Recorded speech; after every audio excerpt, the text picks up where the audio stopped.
Right, well, hello everyone, and welcome to Laurence Plays for what is going to be something a little bit different. And I think my microphone is clipping, so I'm going to turn that down a bit because I'm going to be making a lot more noise in the in the fairly near future. All right, please let me know if you can hear me and if the volumes and stuff seem to be about right, because all of this IRL streaming thing is a little bit new for me. So I'm playing with it as I go along, and we'll see how it runs. So yes, hello. So what I'm planning to do today is start doing some making, and I'm going to be building some end grain cutting boards, because that's one of those sort of stereotypical YouTube things that woodworkers do when they're getting started. So I've got a few different types of wood over here. The most interesting is probably these ones, the actual log type pieces. And these are interesting because I managed to acquire them from my parents' garden a few months ago, and they've been sort of sitting around at home drying out ever since. And I've had some mixed success with that one. This one's gone reasonably well. As you can see, it looks reasonably solid and has gone together quite nicely. This one is about twice as heavy. It's absolutely terrible. There's massive cracks in it, and I'm not sure if there's going to be any bits of wood in that that are large enough to be actually usable at all. On the other hand, I've got all of these smaller pieces, but again, these ones I chopped up with the chainsaw before we even left. So these have dried out fairly well, and there's almost no splitting at all. So I might be able to tidy these up and do something useful with those. And finally, this one, which I kept because it's an interesting colour. It's actually quite a red wood. It's not very visible at the moment exactly how red it is, but hopefully once it's been sort of polished up and oiled and all that sort of stuff and finished off, it'll look really quite nice. So that's the first type of wood, and as I said, the most interesting. In second place, we've got, actually I'll just move the camera, it's easier than moving the wood.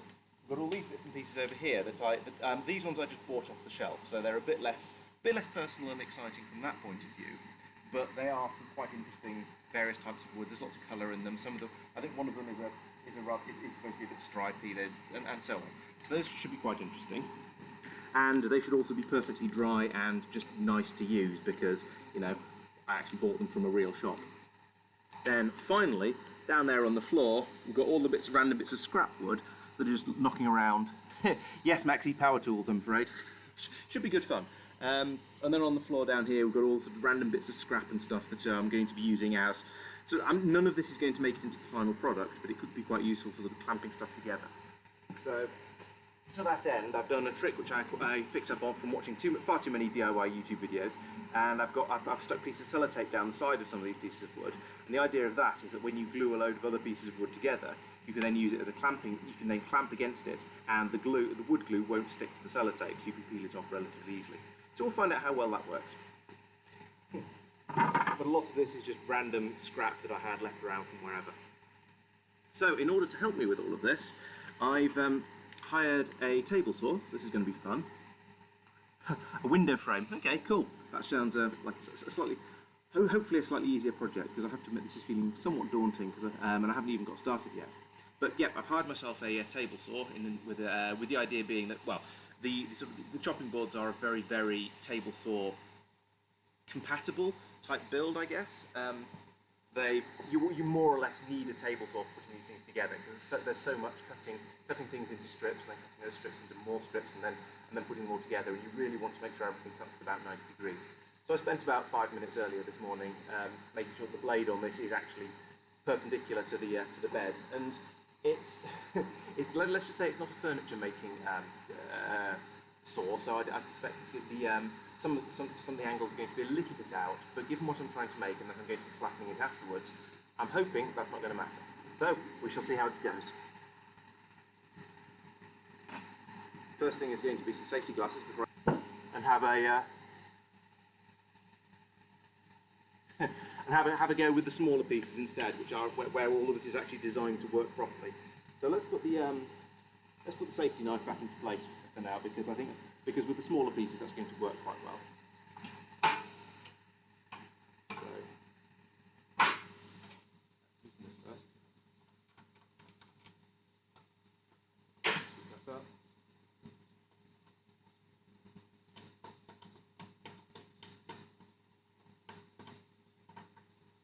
Down.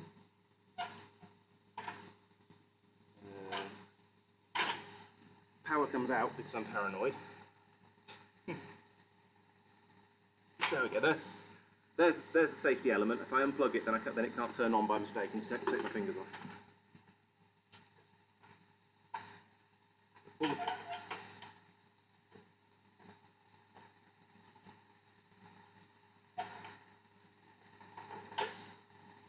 This bit does feel a bit dodgy because I'm working very, very close to the blade, so I've unplugged it to make it a little bit safer. That back in there, lock it in place.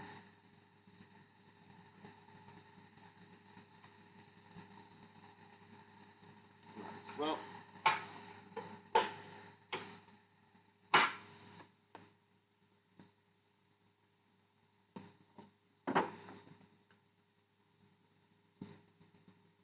so next thing well, first thing.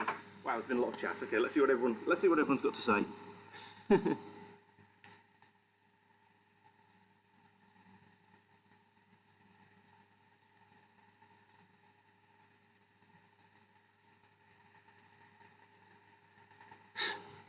Okay, what's Max trying to say to me?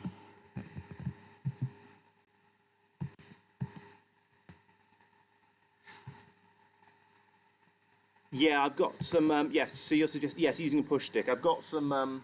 I do have some pieces of wood that I'm intending to use as push sticks to push the what's the name? To push the wood through. So so I don't lose fingers and stuff. Yep, agreed. I've got. Actually, the saw was supposed to come with one, but it appears not to have done. But I've got plenty of offcuts that I'm going to be using. So yes, don't worry, I'm not going to be sticking my fingers in really close when cutting something that's as small as that. Yes, correct. I'm using a 110 volt transformer because of reasons, goodness knows what. Probably because they're making them for just one market, I guess. I don't know. The table saw runs off 110 volts rather than 240. Push stick could be in the base. That's worth checking.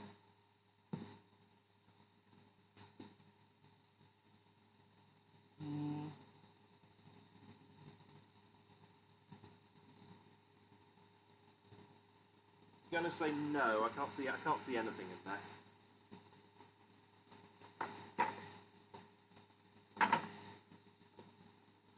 I'm trying to decide which of my random offcuts of wood would be the best for it. Probably this one. It's about the right size as well for the size I'm going to be cutting down to. So I want to have a little bit of a think about sizes here. And my basic plan is to take these down so the idea of a end grain cutting board is that you have various pieces. Is that these at the end grain turns into the surface of the cutting board. So if I go through and if I cut these into basically so these are square cross sections, you can then pile lots and lots of them together in pretty patterns and make it look nice. That's easily going to fit through under the blade, which is nice. So I want to cut this down to be about square, and I'll probably want to shave the sides of it off a little bit as well to make it a little bit tidier and so it goes together a bit better. The wood I bought seems to come with wax coverings on the ends of it, which is presumably to prevent it drying out or something like that. So it'll be interesting to see what it looks like underneath that as well. So the piece is slightly more than 2 inches actually. I thought they were supposed to be 2-inch pieces, but okay. And lengthwise, a smidge over 10 centimeters. Okay, let's take everything down to 5 centimeters. And I don't think I trust the measurements that are written on the bottom of there. They look very, very approximate.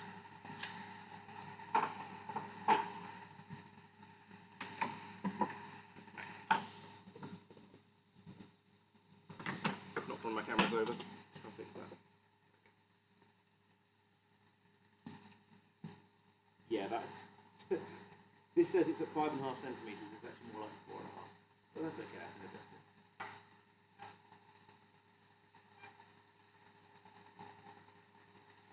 Let's take it down to just over 5, like 5.2 centimeters. Because then when I want to tweak it a little bit later and just trim the edges off, I'll still be at about 5 centimeters. If that makes sense.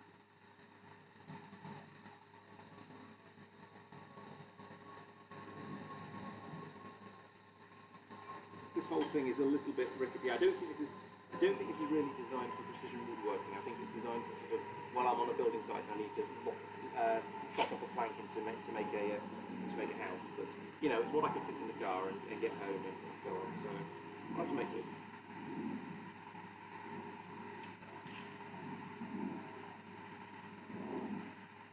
A bit more than that actually, otherwise I won't get 2 pieces out of the other one.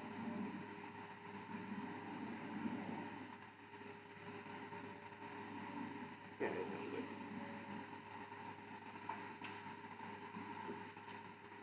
Alright, and yes, as everyone pointed out, I'm not going to do this because that is how you lose fingers. I shall use a stick to push it through instead because that's going to be at least a little bit safer.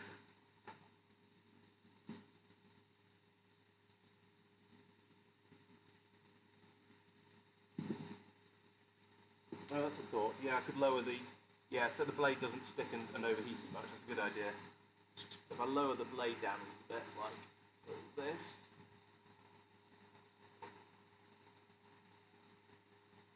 Yeah, there we go. That should still... That'll still cut through it, but as Max says, it'll stop it. It stops the blade rubbing quite so much on the wood. So, let's give that a try. Plug back in.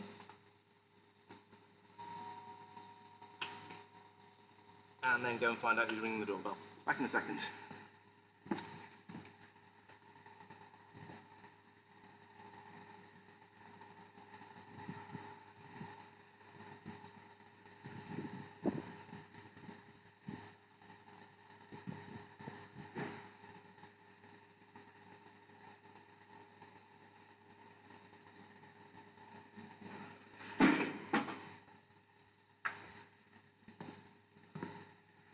That's convenient timing. I'd ordered some more clamps for holding everything together when I get to the gluing stage, and they've just arrived. So, good timing there.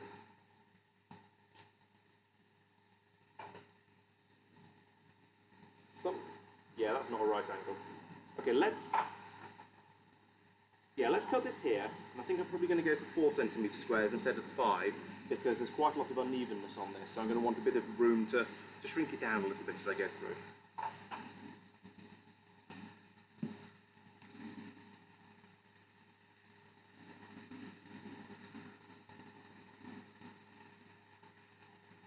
Yeah, I do need a better microphone. You're not wrong. Unfortunately, whilst I do have a lav mic, it's a cabled one, and so I just have a cable going around all over the place and getting in the way. So it will give me all kinds of difficulties, make things much worse. Yes, as Max says, I'm going to. The plan is to make cutting boards, and we'll see what happens at the end of it.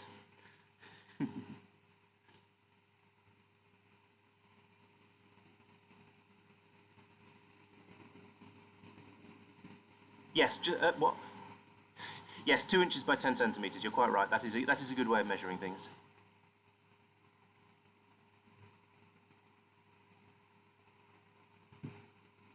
Oh, I see what you mean. Yes, that does make sense.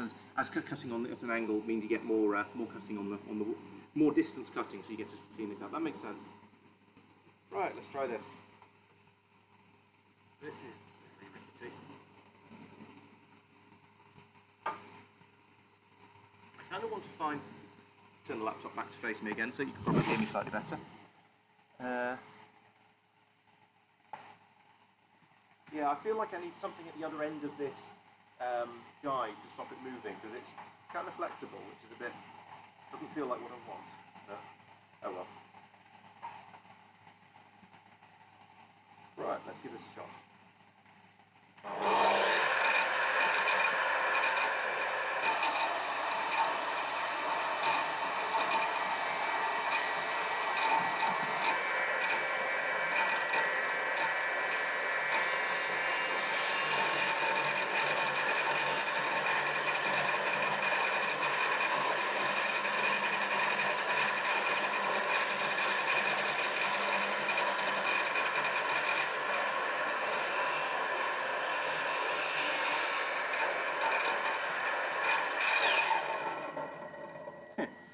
That worked really well. It's almost like I'm actually using the tool properly now. So let's carry on with that and maybe forget about the big chunks because I think they're probably a bit unusable until I find a bandsaw, put it that way.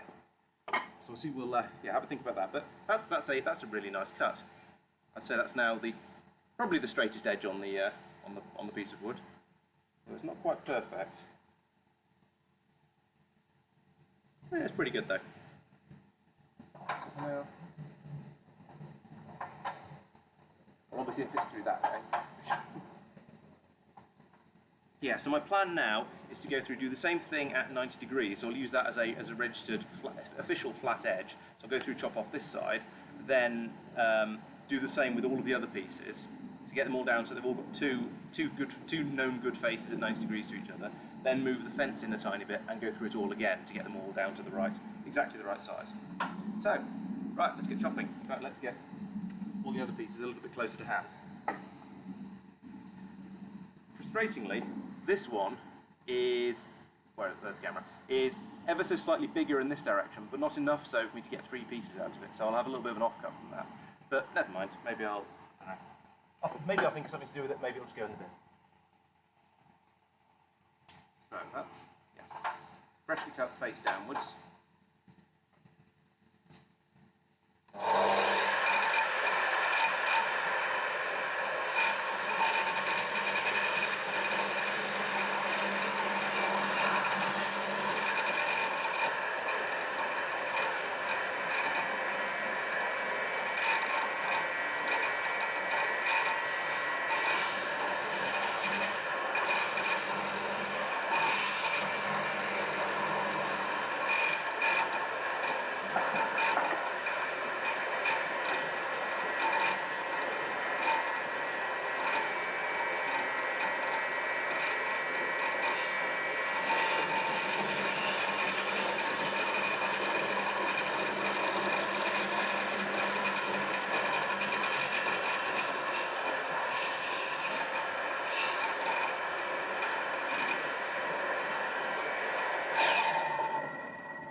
Yep, and this is why I use push sticks. Just clip the edge of it.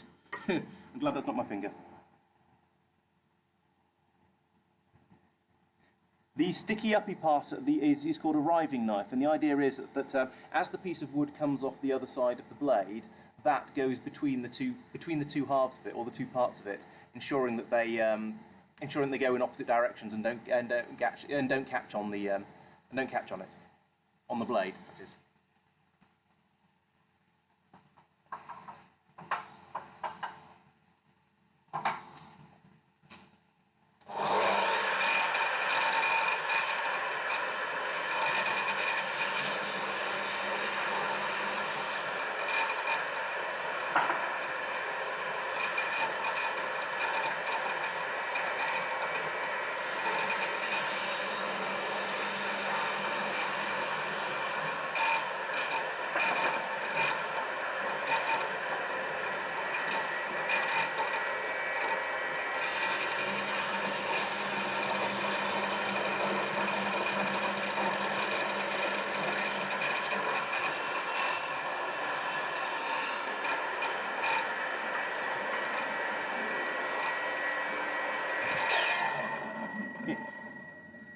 There's me just thinking, yeah, those are far enough from the blade, I can probably just go in and grab them, but I think that's the sort of risks that I don't want to take, because whilst it's probably true, probably is not a good enough, is not certain enough when it's something like this.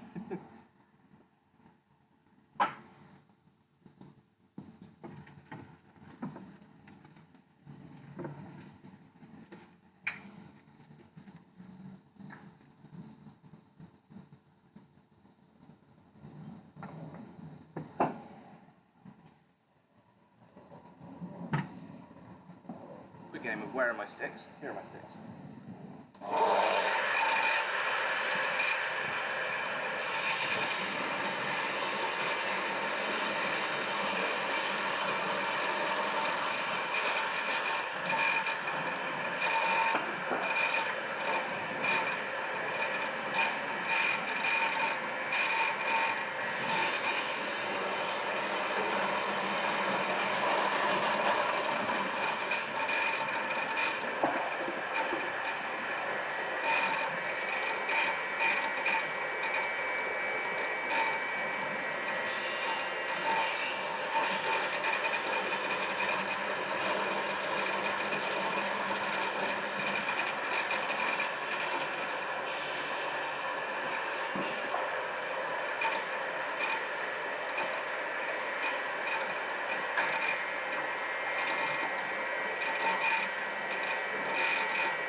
Right, that's gone quite well. So yeah, each of these each of these pieces, yeah, so that this one now has this, sorry, each of these pieces, there we go, let's stand where you can actually see me. I'm not used to having to actually get in front of the camera. Each of these pieces now has two very, very flat sides and is about the right size for what I'm aiming for. My plan now is to bring the fence in a tiny bit, like a couple of millimeters, and then go around and essentially make sure all of the sides, in fact, no, first I need to go through back a step. First I need to go through and make sure all of the pieces have two sides at 90 degrees to each other, like this one. So here we go, look at this, you can see here, you can see the wax on the top of it, and on these two sides, because I haven't cut these yet. But the other two sides, these are both cut, so I know these are both flat, and in theory, at exactly 90 degrees to each other. So I want to go through and make sure all of it is cut down to be, so it's a perfect square.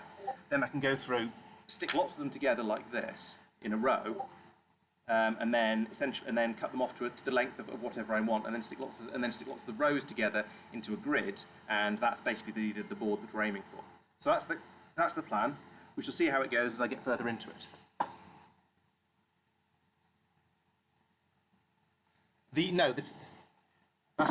That's correct. These two flat sides are not definitely parallel. In fact, they should be pretty much parallel because the blade went through at the same angle on both of them. However, on this one where I've done two sides at 90 degrees, because I made sure the first cut was on the bottom when I did the second cut, in theory those two should be exactly 90 degrees, at least to the accuracy of the table saw, which I think is not particularly high. These two cuts, again, in theory, should be parallel because the piece of wood went through resting on the same side both times, but again, it's not quite a certainty.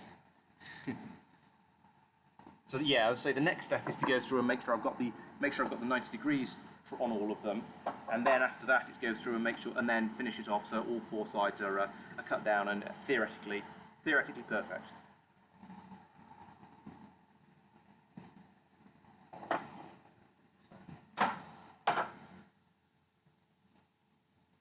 Okay, this is the small one. This one's off square, so I'll chuck that in the scrap pile.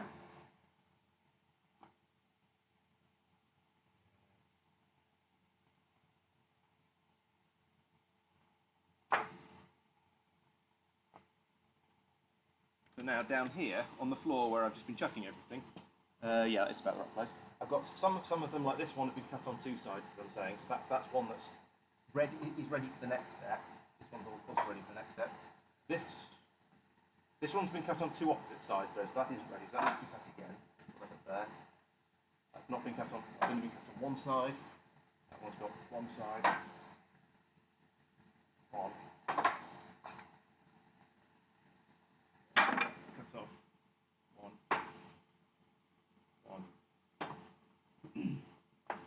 Two. One. Kind of 1.5. I think that was a slightly funny shape. We'll call that one done, but maybe come back and revisit it later. 1, 2, and 1. What's this one? That's 2. So those are the ones that I've already. Those are the ones where I've done two sides. These are the ones where I've only done. Sorry, that's the sky. These are the ones where I've only done one side so far, so they need to be 90 degrees up. And in theory, I should be able to do that. Put my floor over here so they don't get in the way. I should be able to do that just by running them through again with the blade in the same place. Although that's clearly going to miss completely on this one because this stuff is a bit smaller. So we'll come back to the red stuff in a moment. That's annoying. These ones, when I put the cut side downwards, yes, that's then going to have a bit shaved off by the blade. So this should work for all of these.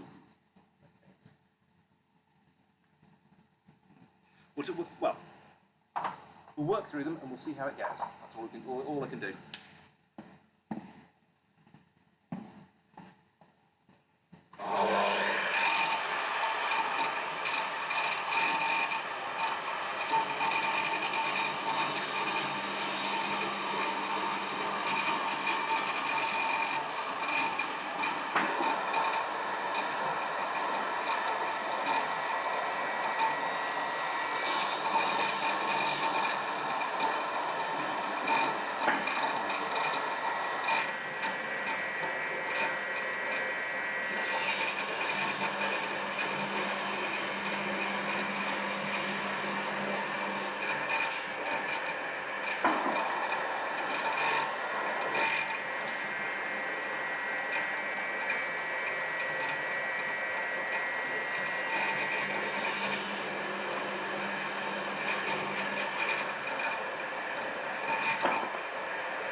one of the offcuts has dropped down the gap and got caught inside there.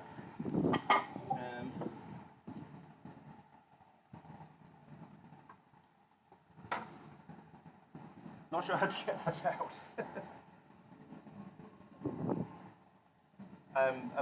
And by not sure how to get that out, I also mean not sure how to get that out safely.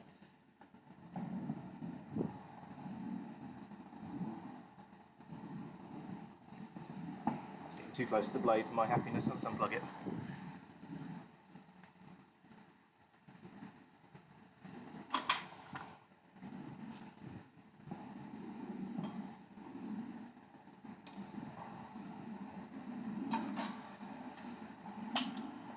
There we go. So these are the sort of wafers. If it goes perfectly, then you just shave a bit off and you don't get one of these wafers. But if the piece of wood is ever so slightly bigger than than you're expecting it to be, you get one of these nice thin pieces coming off the side, and that's cutting it. That's how I know it's been cut down to basically exactly the size I want. And if you look closely, I don't know whether you can actually tell on the camera there, but it's a bit thinner at this end than it is at this end.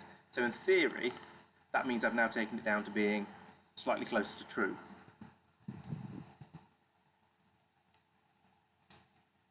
I read the messages you sent earlier, Max. I think I'm being reasonably safe. At least now I've stopped doing stupid things with the logs.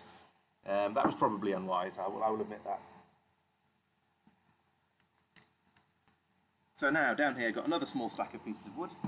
Now all of these should be cut on two sides.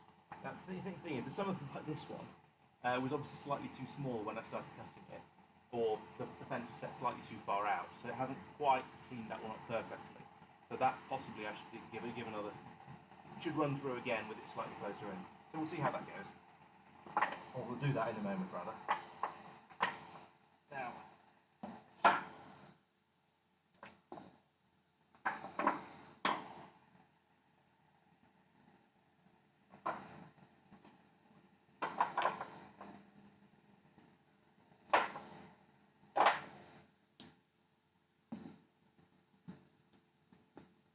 Oh, I missed one.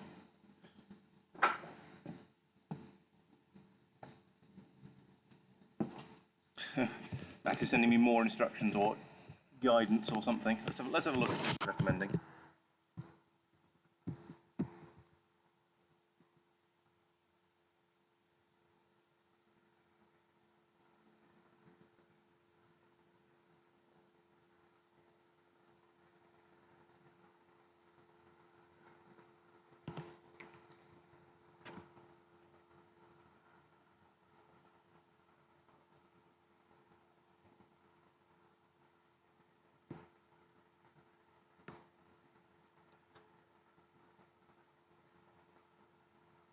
Oh, I see. Right, yes, you're suggesting having a corner taken out of the bottom of the push stick to make it slightly better to make it slightly more able to make it a bit easier to actually grip the wood with it. Yeah, that makes sense actually.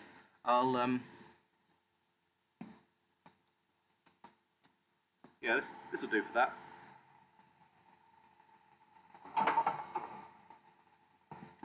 I'll make a couple of push sticks out of this piece of MDF then. That makes sense. Thank you for thinking of my fingers. Of course, the jigsaw is the one tool I haven't got out yet, but let's go and grab it anyway.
this is going to be far too long, obviously, to be able to push this. So I'll take a bit off here, about that much. See if I can read the length.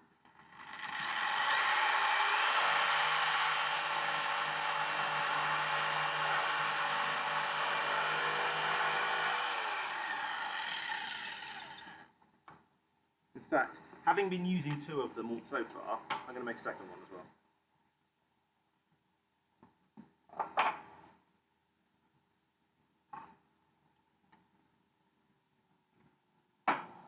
And I'm not going to jigsaw into my clamp because that'd be silly.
Alright, there we go.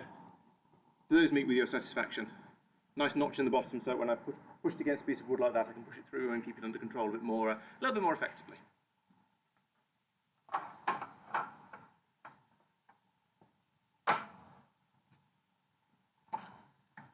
Okay, so next thing is going to be to pull the guard, the fence in a little bit, and then go through and do the other 2 sides of each of these blocks, and probably I think bring it down to a size where I can also finish off the red ones as well, because they are, for some reason, probably just because they're all made of random offcuts. I think the red ones are, maybe they're not. Maybe the red ones are slightly thicker. That's obviously the same.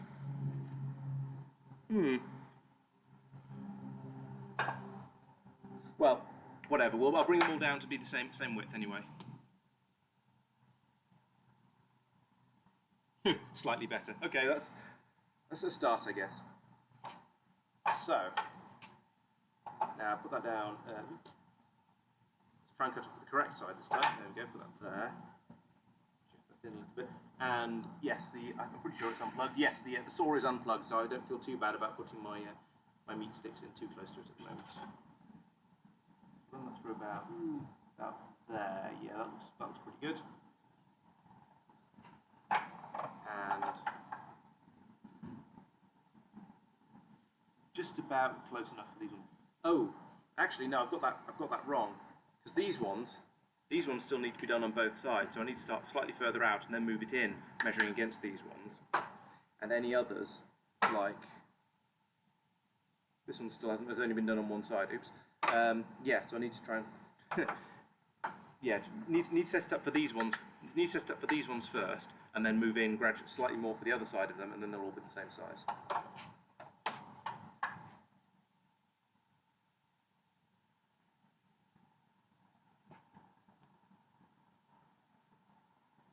So, starting there, and plug it back in.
Okay, that's all the red ones now down to three sides trimmed. So now I need to pull it in again a little bit further and then go through and put finishing cuts on absolutely everything.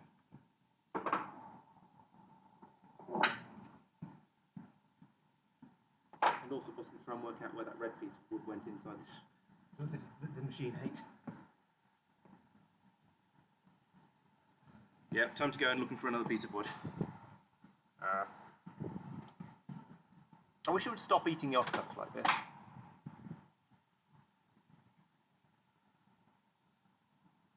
Yeah, it's in there down at the bottom somewhere.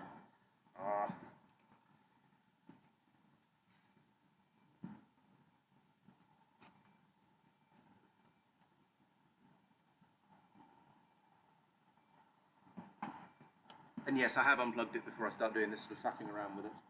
Don't worry. I have no idea how I'm going to get that out.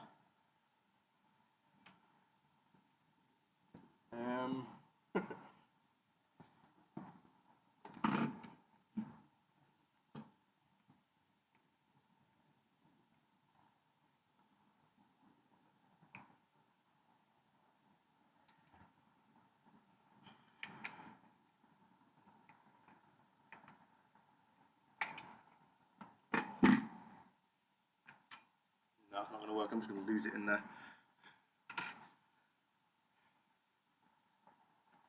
I guess if I flip the whole thing over, then it has to fall out, right? That's how gravity works.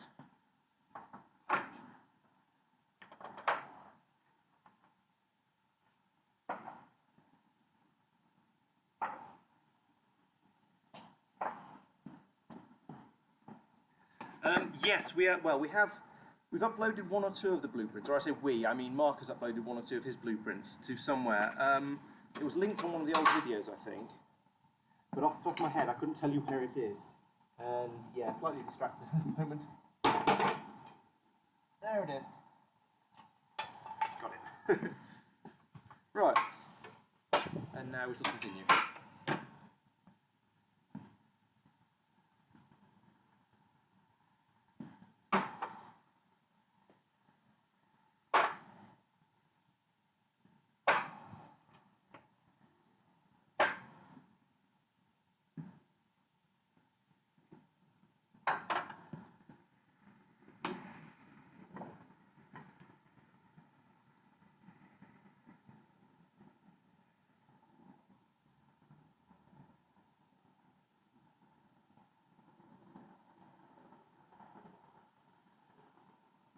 Oh, maybe.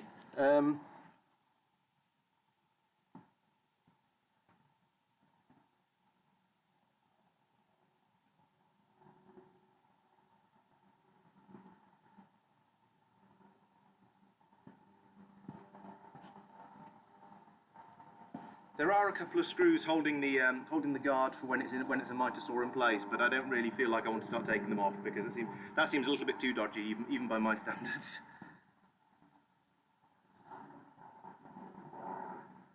And yes, we tend to be a fairly helpful bunch, so asking in the Discord is a good way to get any sort of questions answered. Right, move that in about maybe a millimetre at most. Probably about right. Yeah, that's going to clean that one up nicely. And probably do all the rest of them, but I can always go through. But if it doesn't quite work, then I can always shrink it down a little bit and try again. Right, onwards. And it's the problem with this sort of build is you end up with more and more pieces of wood. It's like fighting slimes in I'm not sure exactly which computer games, but you feel like each time, or playing asteroids, each time you hit it, it breaks into two pieces, and then you have to do twice as much work on the next pieces. But never mind, it'll be worth it in the end, I hope.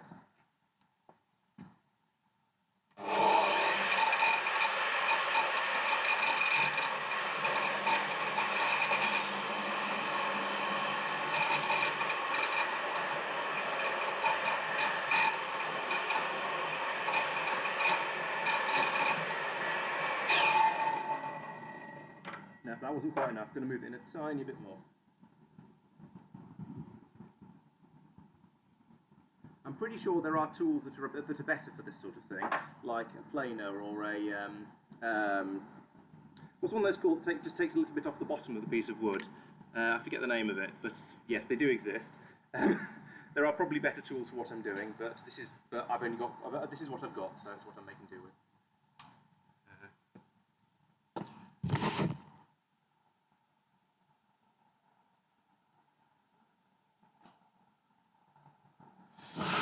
Okay, let's go with asteroids from asteroids, because those definitely split into two each time you hit them, and if you always aim for the big ones, then you just get more and more pieces flying around, which gets messier and messier.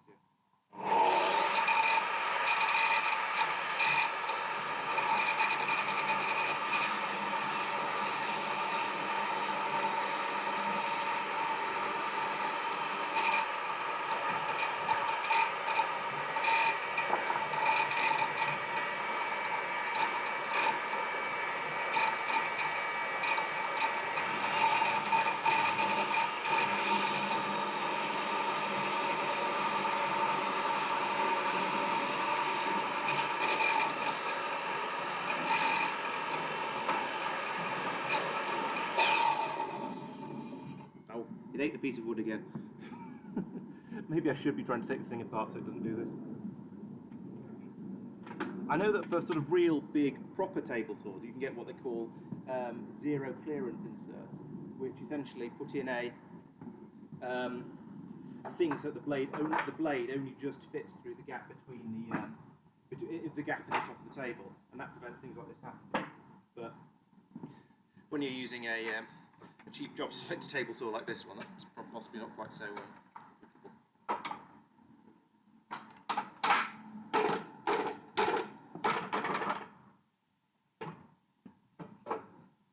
Why are you not coming out?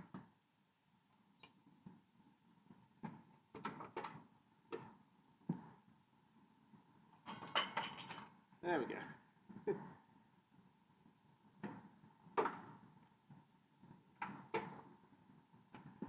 On the plus side, all of this is teaching me how to.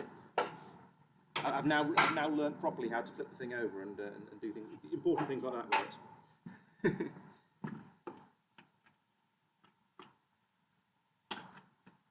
Go, power.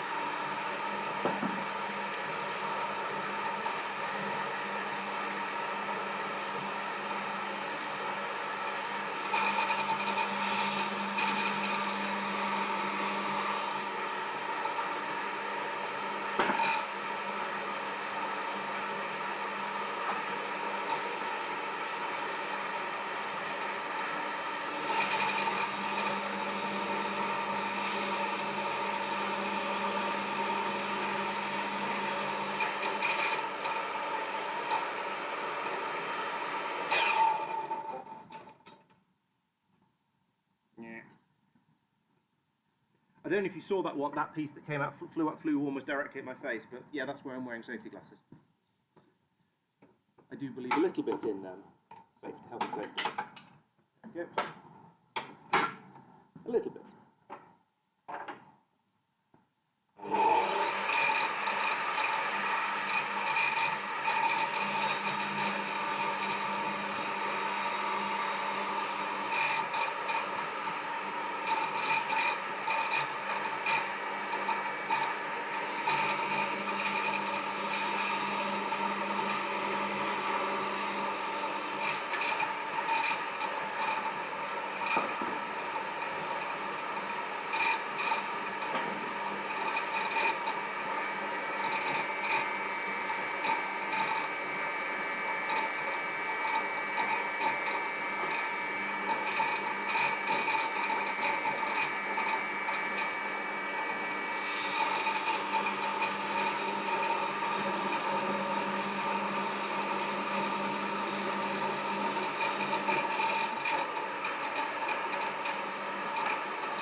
check all my cameras are still recording. Otherwise, there's only going to be the stream footage to use.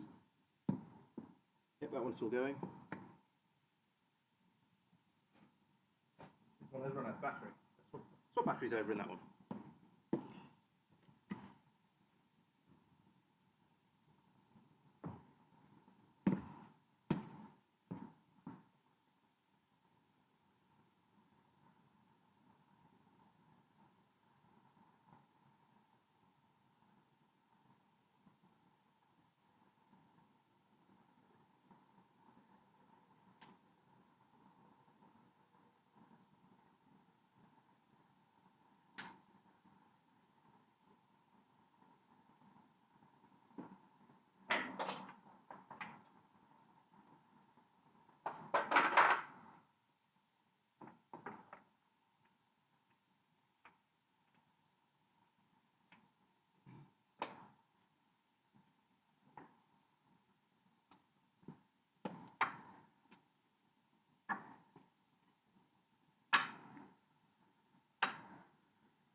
Alright, I'm nearly there, down to the last sort of half a dozen pieces of wood.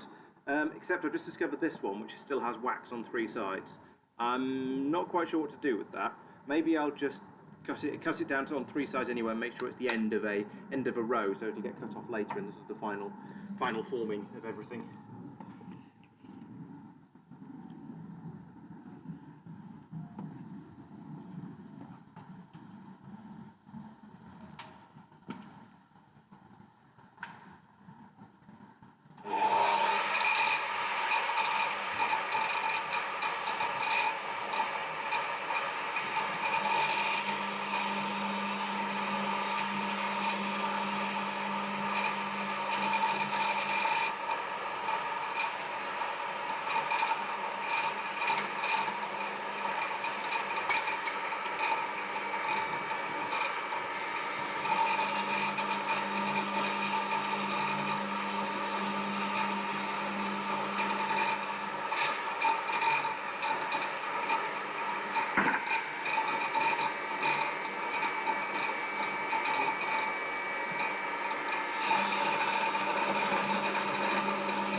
Right, I think that means where's the camera? I think I've lost webcam. That's a bit weird.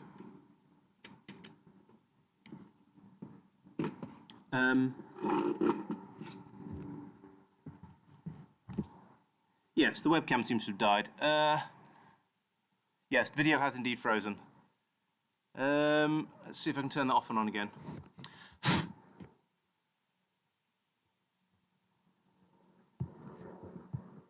Camera off, camera back on. No, the webcam seems to have decided not to be a webcam anymore. Let's unplug it and plug it back in again, see if that helps. I say webcam, I don't know why it's decided to be difficult about it. Let's try adding it again. I don't really want to stop the stream and restart it, because if I do, then that seems to have made it recover. There we go. Yes, there we go. Camera's live again. Hey Solren, this is me making some Christmas presents. Through sort of cunning use of power tools and applied abuse to wood. So far, right now, I have made this big stack of wood over here. Let's some of this around. Get rid of this, for example, because I can't think of anything I'm going to do with that. Also, it's really heavy.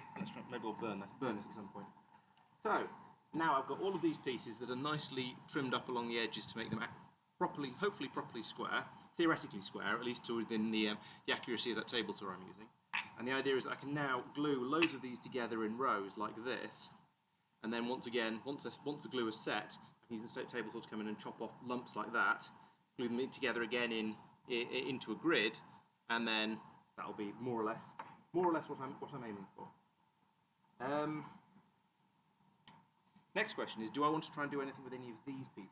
Now, the notable thing about these is they are a lot thinner than these pieces are.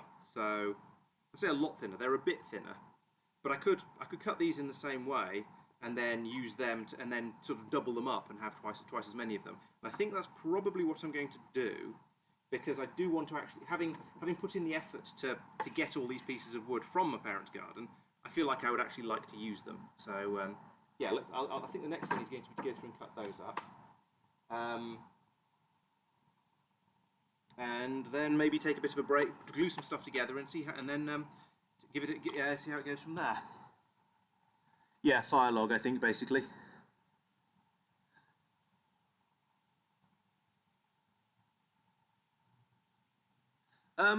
Possibly. I'd been trying to think about whether I could do some sort of interesting border type things with it being a little bit different, because these are the end grain on these are much wider pieces, even than the ones when I started with them. So yeah, I could have a thinner border around the edge of this stuff. That might be quite nice actually. It would still be in several pieces. I don't know if I've got enough of it for that though. I might be able to do that for one, or actually no, of course I've got loads of it, because I'll chop it off. Keep chopping it off into strips this way. Yeah, all right. Let's give that a try. So I'll square the edges of this up, and then I'll cut, and then I'll I don't know. I'm going to need. No, I don't need to flatten it. Or do I? No, I can come later. Yeah, let's start with the big one though, because that's going to be potentially easier. So I'll start with this piece. Square the ends up. That'll be easy. Just whack it. That's just whacking it through the table saw a couple of times, and then I can cut it into strips this way, and that'll come in at a later stage. But yeah, that's a good idea. Thank you, Tristan. Good thinking. I did have an idea earlier on about using a cross section of one of the larger pieces. Yes, pretty much. Yeah, the idea is to have a bit of a grid pattern to give it to make it look nice. Now the other log, I had problems with the big log because it was too tall to go through the saw. It's not to do with the type of wood or anything like that. It's because the piece of wood was too big. It needs to go through a bandsaw first to cut it down into pucks, I suppose, and then those would be manageable on the table saw. Whereas this piece is only that thick. So when I run it through like this, it's going to be easy. It'll just cut it down in the right place across there to get it to be the right shape. And then once I've cut that that way, I can then flip it around to this way, make it into lots of strips, And then I could probably then flip each of the strips up onto end to tidy them up.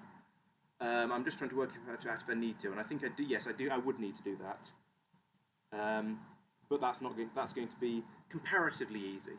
And yes, that could make quite nice borders for all of the all the chopping boards, as Tristan suggested. So yeah, I think that's a good shout.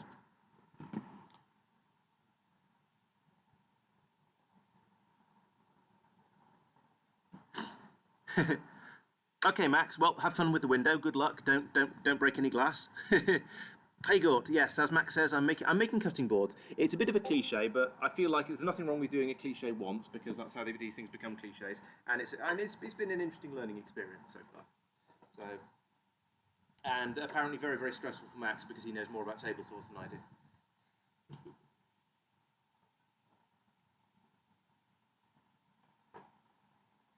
Now, my biggest concern, I say concern is too strong a word, just a slight thought about this, is that none of these edges are really remotely perpendicular to, well, anything at all, because, as I said, I hacked it. I hacked this off a log with a chainsaw. Therefore, there was no precision in this whatsoever. So it's just a sort of a completely random shape, and it's not very square. That's not webcam distortion.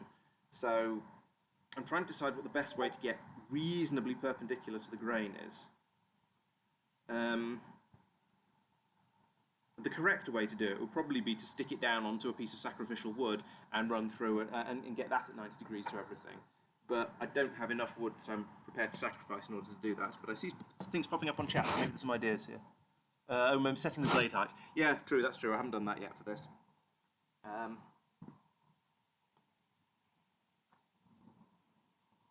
But I think, actually, to be honest, I feel like it probably doesn't matter too much if the lines, if the angles aren't exactly perpendicular to the grain. So I think I'll just wing it and just not worry about it too much, and it'll probably be all right later. But let's adjust the height of this because I'm about to do that with the handle. Here's the handle. Is it that way? No, it's this way.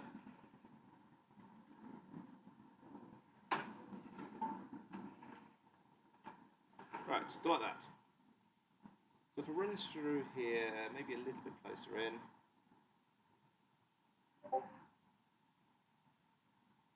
Yeah, about there, I think. Yes, so when I run this through here, it'll take off the live edge of it, basically, and take this down to being just a nice 90-degree angle on the edge of it. What do I do with my safety goggles? There they are, under the computer. Right, let's do this.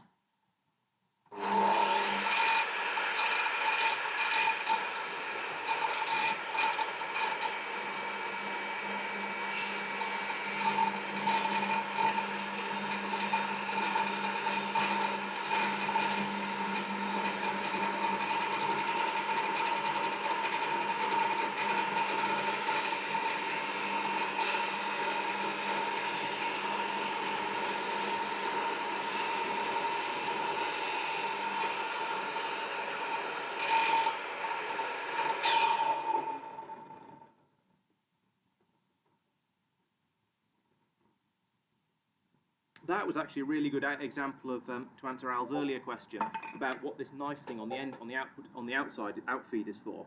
Because I could see the wood as it was coming off the edge of the other edge of this piece. I could see the two pieces being sort of slightly separated as they went past the knife. And if that hadn't happened, then I suspect it might have sort of squeezed round the blade and got trapped and either caused it to jerk or do something unpleasant like that, or possibly even just to scorch the wood. But either way, that's not something I want to happen. Also, that wood looks quite nice now that I've cut it. It looks very, very different to the part that's been weathered so far. I'm quite pleased with that.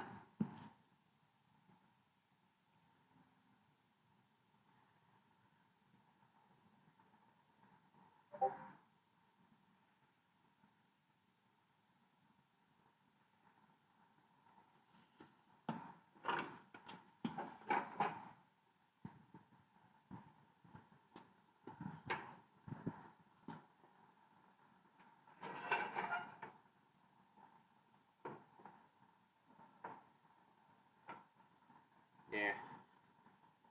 The fence doesn't go out far enough for what I want to do here. Hmm.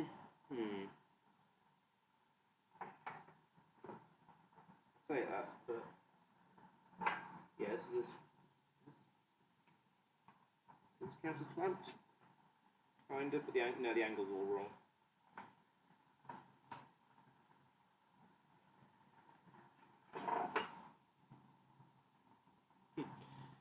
Yeah, with the fence all the way across, it's still going to cut the wood about here, which is wasting a good couple of centimetres of it. There we go, a couple of centimetres of it. So I kind of like to, don't want to do that. So, but if I run this side along the fence, then these two aren't going to be parallel.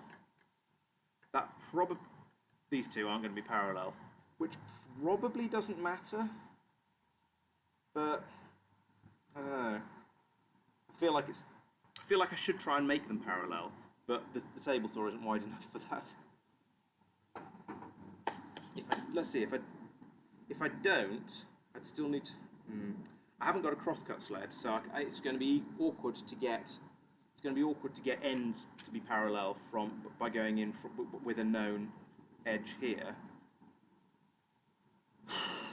I don't know. I feel like maybe I need to make a crosscut sled, but I was hoping to avoid that because that's a load of extra stuff and like extra faff, and well, I didn't really want to.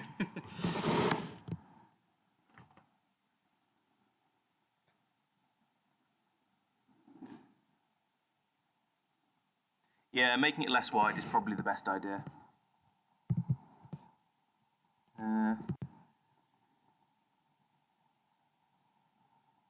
Yeah, the base is reasonably.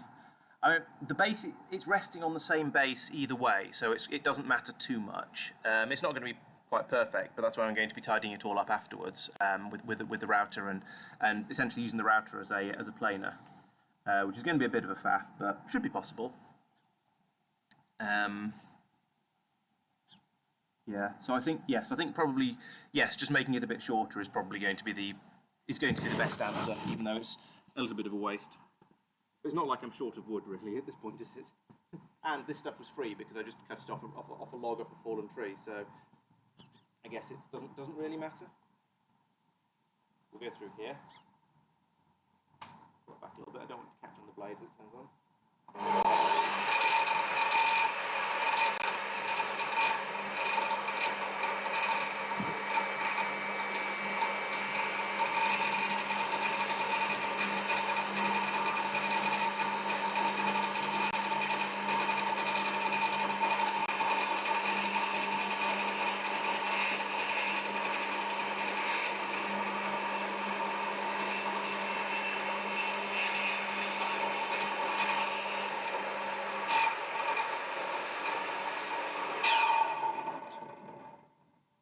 This wood smells a lot nicer than the other ones.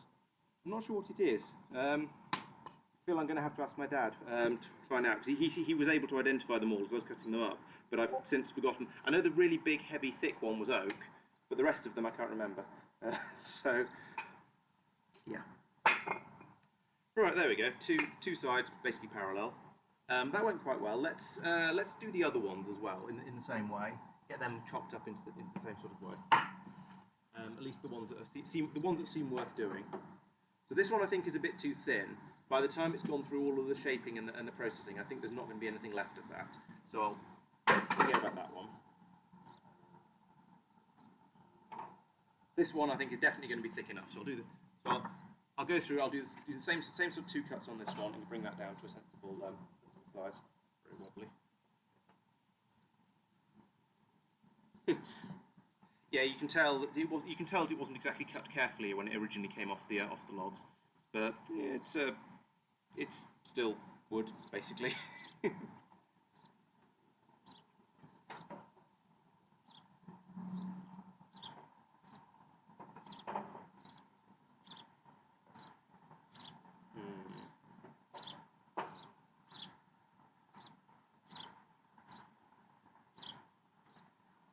it should be right.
one more. Let's do what I should have done with the previous one and take it off close on the first side, like that, and then I can get the maximum size out of it the saw will let me.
I don't think it's pine, because I'd probably have remembered that. The pieces of wood I was using earlier as the push sticks, those are pine, and it seems a bit different from that.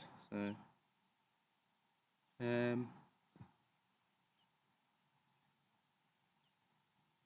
no, I didn't find the official pushers. I just made some with by cutting some 90-degree lumps out of a couple of pieces of MDF with the jigsaw, as Tristan says. So, but yeah, they are working better. To be fair, Max was quite right about that.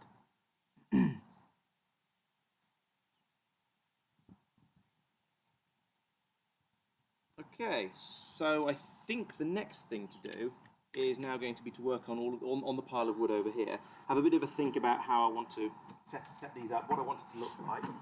There's another piece there. This one's a bit of a mess. Again, had a bit too much fun with the chainsaw taking it apart. So we'll leave that one out for now. Let's have a look at what wood I've got over here, and let's point the camera in an appropriate direction so I can see what I'm doing. See what I've done later. Some of these are the ones where I'm not sure. I obviously screwed up a little bit somewhere with the measurements. So this one still has a bit of the wax coating on. So this needs to be an end piece, but that's okay. Let's see if we can find any other ones with the same sort of mistake on them. That one's fine. That one's fine.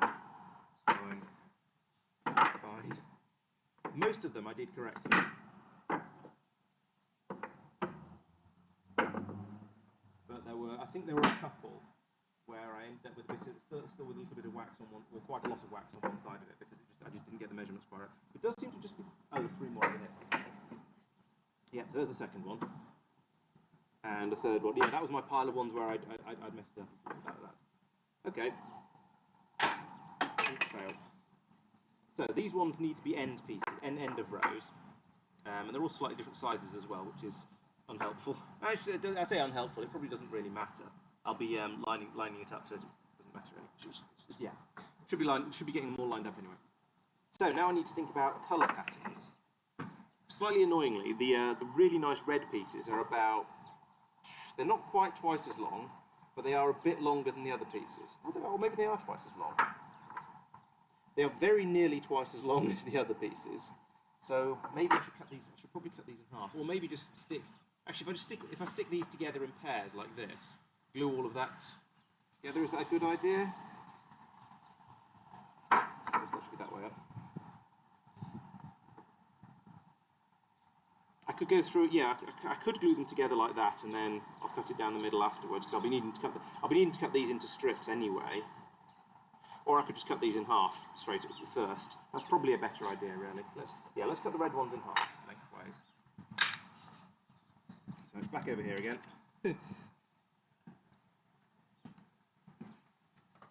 And this time I need to actually measure and cut in about the right place, rather than just going, yeah, as long as I take a bit off the end, it's okay. So that's 20 centimetres and 20.8 centimetres, so 10.4. I can't believe, of all, I brought up basically everything except a pencil, so I was using knife to mark it. Probably more accurate anyway. 10.4, oh actually, plus the width of the blade, which looks like about 2 millimetres, so let's make it 10.3, then half will go on either side of the cut. So I want to cut about there.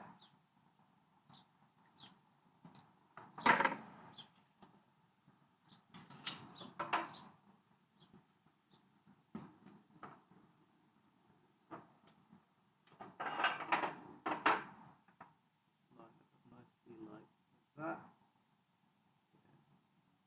That's not remotely perpendicular.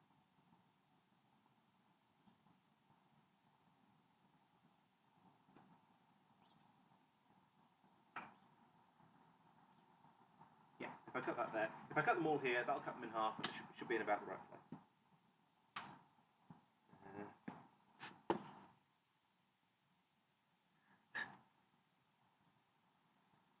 True, mitre saw might be better. However, having now already learned how to use the table saw and doing it reasonably well, I think I'm probably just going to carry on with that.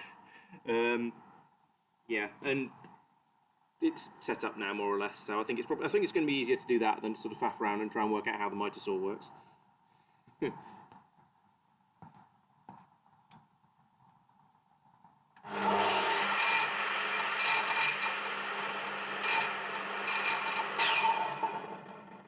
Forgot to raise the blade back up. And it's almost high enough, but it's not high enough. So let's fix that.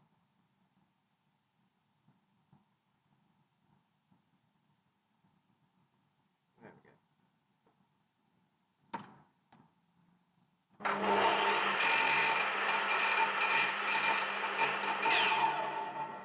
Actually, no, I'm going to change my mind once again. Because this is basically, yes, I think I agree with you, Gort. Having sort of just almost started and then decided that's not a good idea. Yes, I think the mitre saw is going to be a much better idea. If I had a crosscut sled, then I think that would work quite nicely. But without one, yeah, it's too wobbly. Isn't quite the word I'm going for. But it doesn't feel stable. So yes, I think the mitre saw is definitely going to be the better idea here. Right, let's try and learn another new tool. So first do that, and it becomes a mitre saw. And then second, unplug this because I'm going to be faffing around with the blade guards and stuff. And I like the fingers where they are. I mean, in theory, it's not going to turn on because I'm not going to press the on button. But you know, that's theory. I'd rather not risk my fingers against something being right in theory. So I'm going to actually unplug it, or rather, I have actually unplugged this. Use the right sense there before people get worried.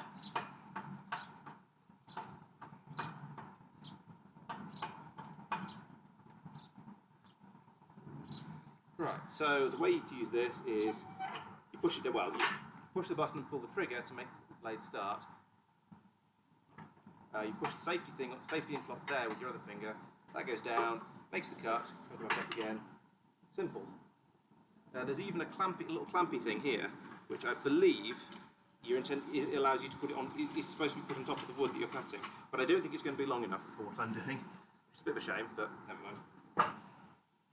Some kind of stop block would be useful, so I don't have to measure the cuts each time. But there's only 3 of them, so it's not going to be too bad.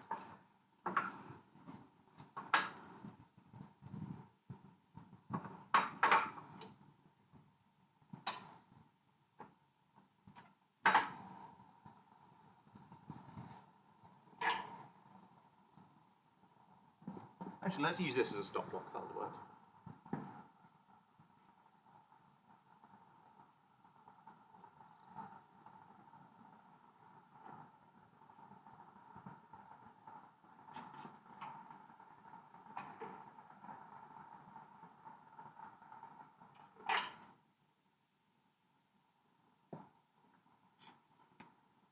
So yes, the reason I put the clamp on the side of it like that is that means when I want to measure where I'm putting these pieces of wood in, I just drop them on there, butt them up against the side of it, and they'll always be in exactly the same place. So that should make it easy to do the same cut on all three of them without having to measure and measure it each time.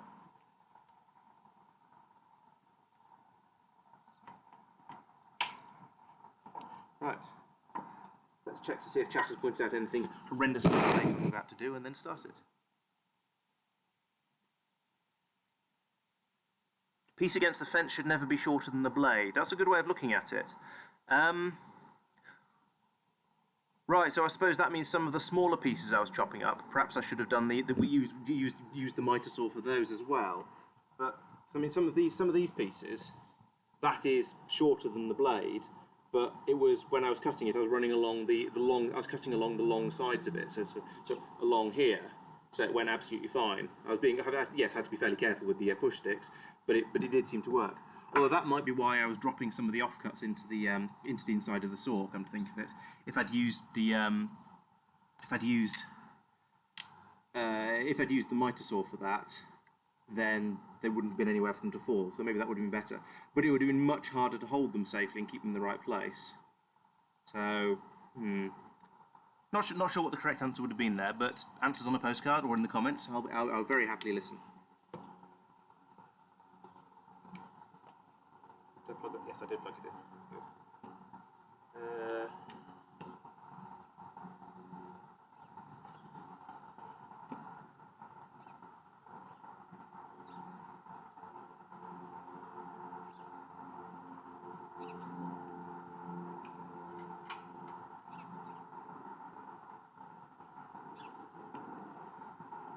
Any suggestions on the best way to hold that in place? Because there isn't anything to clamp it down onto.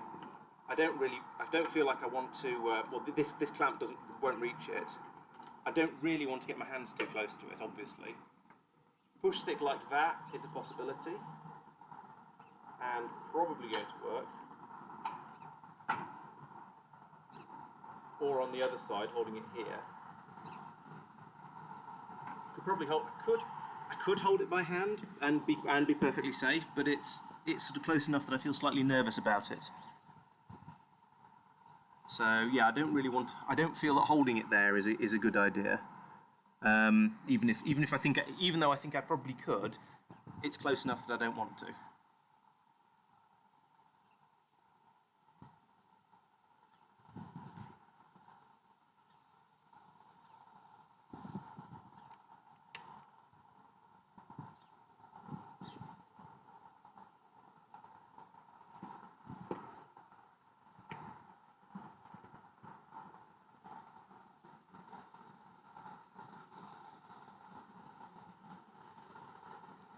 Okay, alright, I'll give it a try with the push stick. Thank you.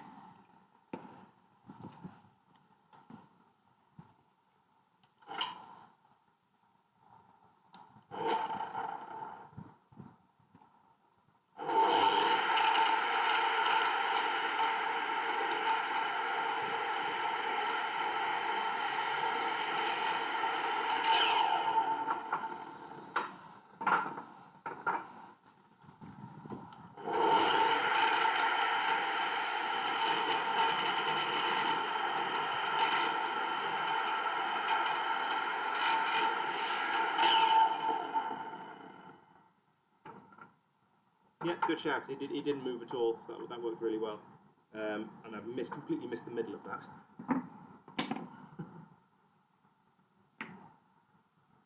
I reckon I must have turned it round after I measured it.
Yep, that was...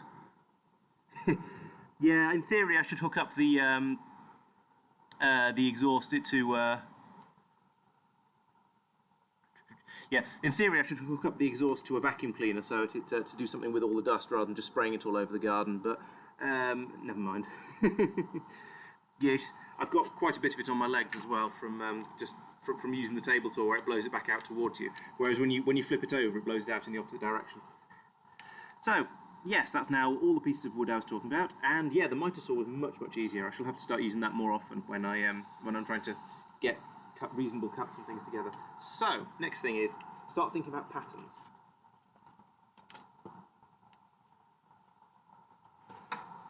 So we've got all these dark pieces along here that all these pieces that were sort of kind of endish. The obvious thing to do would be to alternate between dark, light, and red like that. Dark, lighter. Doesn't seem to be quite as much of this. There only seems to be one of these. Where's the rest of it? How can there only be one piece of this stuff?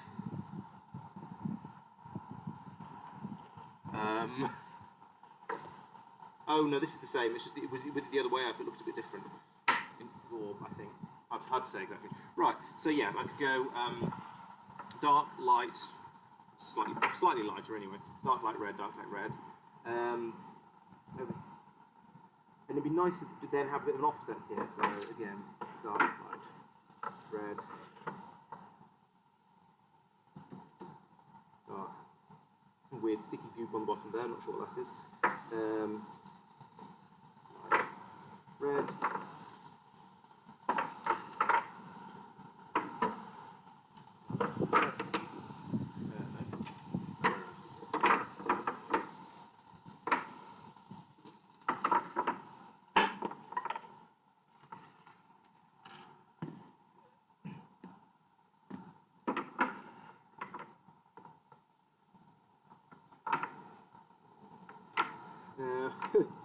Due to my, I don't know, inaccuracies of cutting, I guess, this piece seems to be slightly bigger. Oh, that means it should be around that way, I guess. Then yeah, then there we go. Okay, so there we have a pattern. It's not enormously interesting at this point, because it's just going to be repeated all the way across. All the pieces are the same. But I could flip them round alternately, so we get one stripe one way around, then stripe the other way around, sort of like this. And bear in mind, there won't be long pieces like this; they'll be squares. So have something sort of effect like something like that, repeated back and forth as it goes across the board. I think that would look reasonably nice. So something like that, and then with these on the outside of it.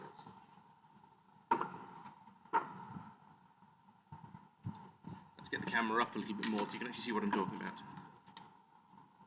And bear in mind, of course, that I'll be lopping the ends off all of this, so you won't see any of these waxed over parts. It'll be the actual wood colour that you're seeing when you're seeing on the side of it.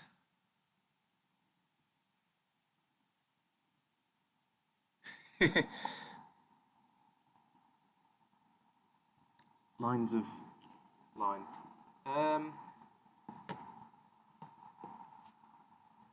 And the other thing that can be done, of course, is when I put them together, is I could offset this one slightly like that, which would be a little bit of a waste of the wood on the end, but I certainly could do that. Oh, and I've got another two pieces over here that I didn't see.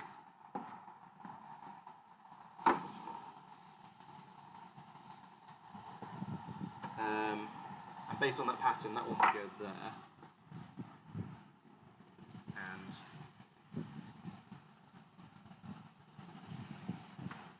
there.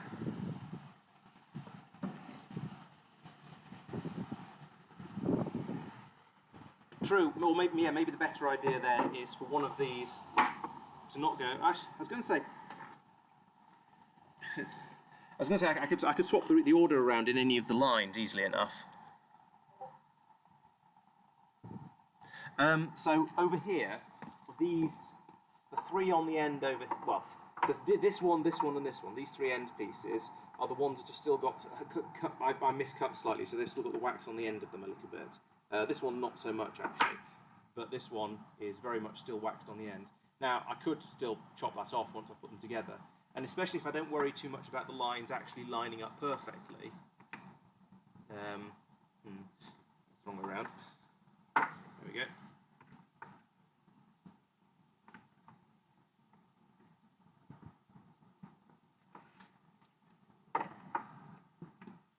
So it's that one. I thought I'd aimed to make them square, but I clearly haven't. Well, at least I clearly haven't made them square. Just a little bit fail. This is slightly smaller because of reasons. But actually, these do line up pretty well now. Apart from the end pieces that are slightly funky. Is that really that way? It must be that way.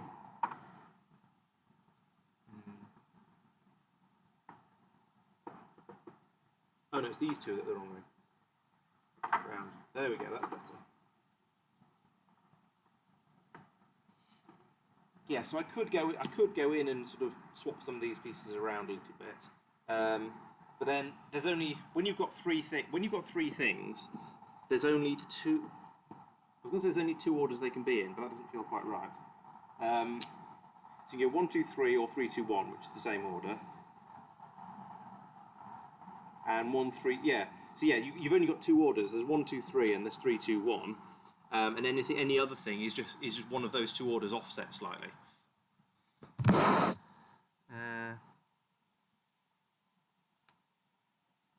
Light, dark, red, light, red, light, dark.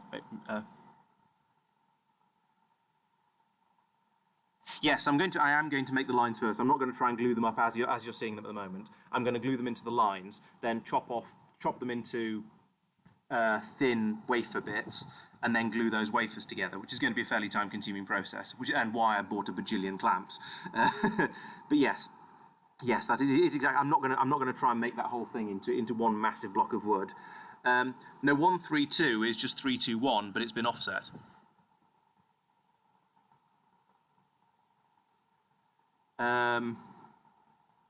But yes, making it with an offset is probably a sensible thing to do here. Yeah. Also, if I did hypothetically glue them all together into a massive block like the one you see on screen at the moment, I wouldn't be able. I wouldn't be able to do anything with it. I'd just have this block, and I wouldn't be able to cut it into sheets because I don't have a bandsaw, and that's about the only tool I can think of that would be capable of doing that.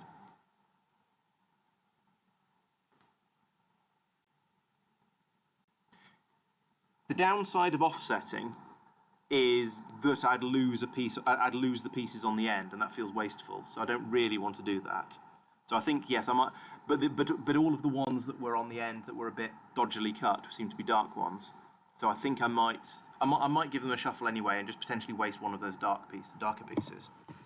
So let's see. Let's lie them down again. It's a lot easier to see when they're like this. Get rid of that because that's coming late. That's a later stage.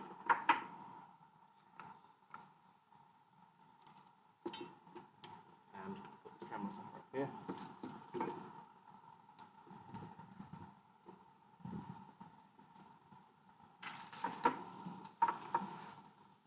Right, so if we do that again, these are all the same, same pattern. So let's take. This is actually, no, it's not a good one. Let's get rid of that, shift all these down slightly, and then over here, we can potentially get rid of that, and move those two to here. Yeah, so now I've got the 6 possible combinations, because I've got, here I've got, which should be replaced with one of the slightly better ones, I think. There we go. Yeah, this way I've got all 6 possible combinations. So ones that start with lights from either. Is that supposed to be counting as dark? I think it is. Okay. So I've got ones, yeah, light red that way, and I've got light dark red here. I've got red. Yeah. So that gives me all 6 possible combinations just based on which order I put them together in. So yeah, I think that's probably reasonable.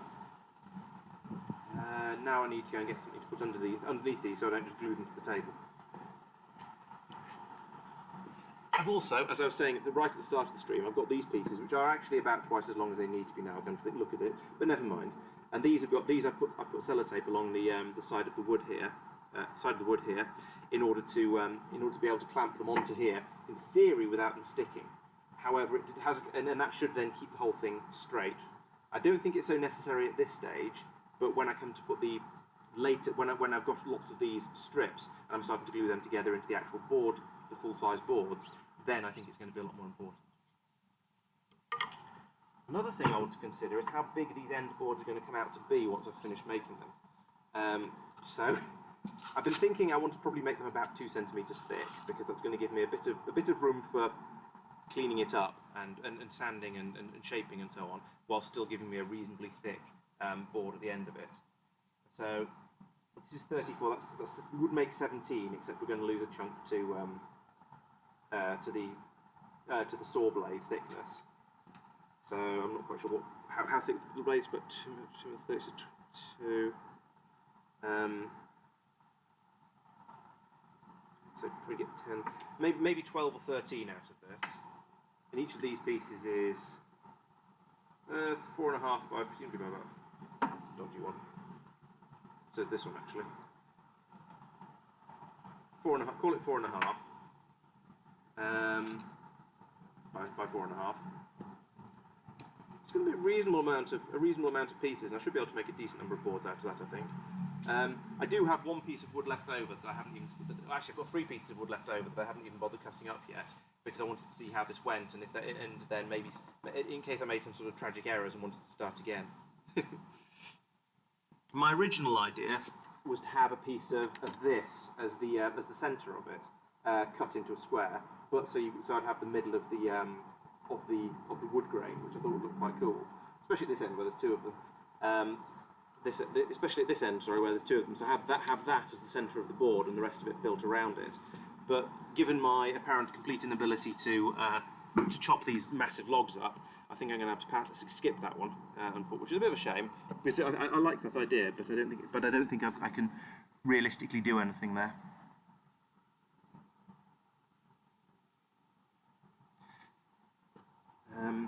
Yeah. So okay. Well, I'll go with this for now, and then see what I've got afterwards, and try and work something out from there.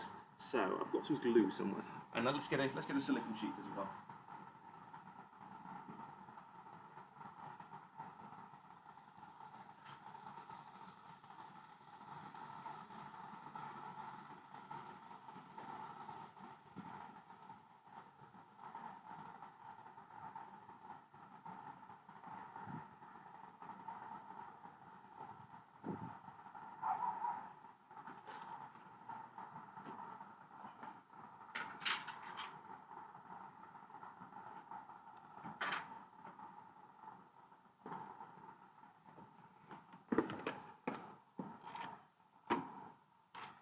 Right, supplies and clamps. Always need clamps. Shall I move you guys back a little bit? How's the view from there? I don't know. I'll set up over here and go. How long is my USB cable? Right, put that there.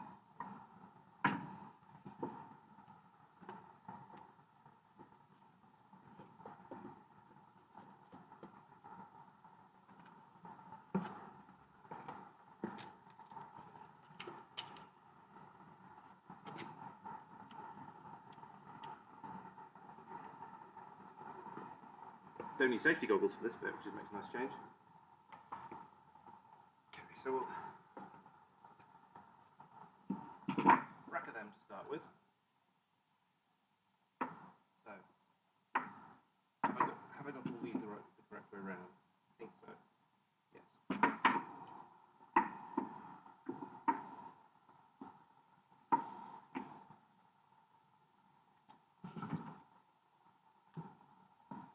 And now, fun with glue.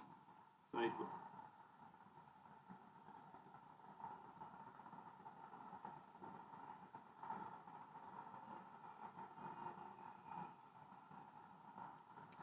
decent coating of glue on, spray it all over the place because it's windy.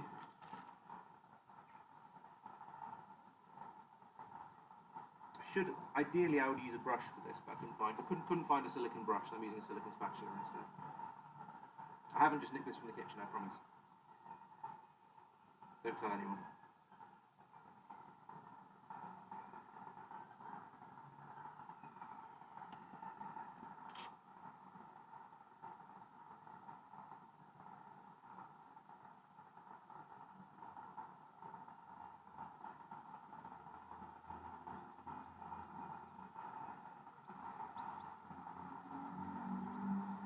Right.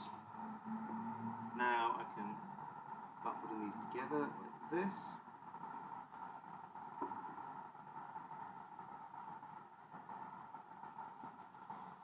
Just line the bottoms up. At least then one of the sides will be as close to correct as possible. There we go.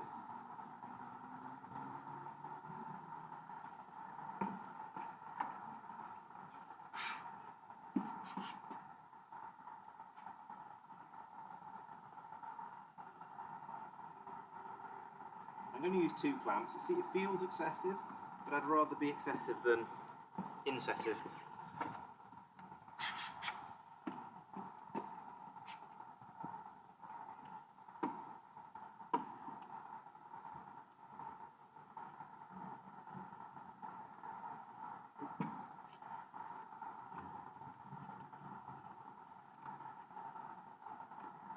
I think for this stage, I don't care about using these things. I don't think these are necessary. The wood is chunky enough, sufficiently large blocks. I don't think that matters. Although I would like these to be lined up. This is going to need a lot of tidying up afterwards anyway on the table saw, which is why this is such a table saw heavy project. If we do that, then it's easily a bit better.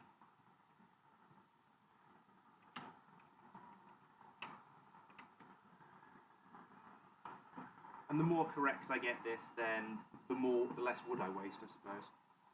Let's wipe off some of the air, squeeze out.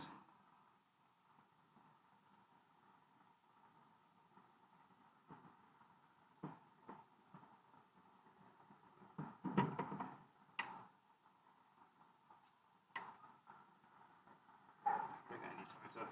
Now. Right, now we'll set that aside to dry. Next.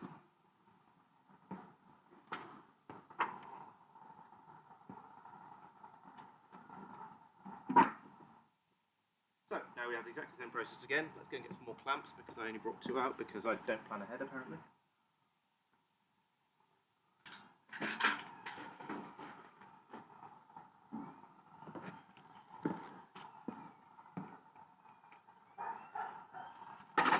There we go, there's 2 more, and the package that I let in earlier when the doorbell went was my next set of 4 clamps for the third one.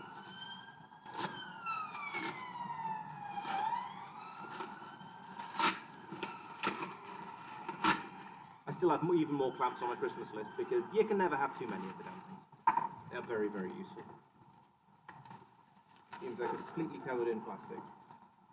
So, oh, one of them's broken, right. Luckily, I only need 6 and I've got 8, so I'll have to send an inquiry to the place I bought them from. Yes, I don't think that's going to be very usable.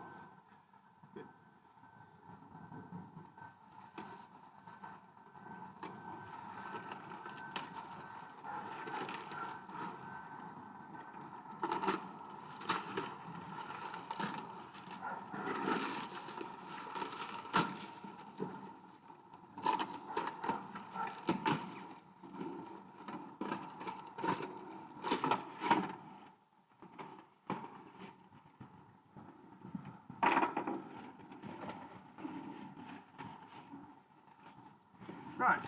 Okay, so I have 7 clamps, which is nearly the number I wanted. So come through. If I rotate all of these, hang on. I was going to say, if I rotate all of these so the narrow faces are all pointing upwards, then they should line up better. No, wait, I want it to be.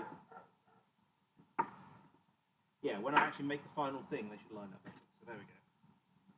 line them up like that. Once again, glue everywhere.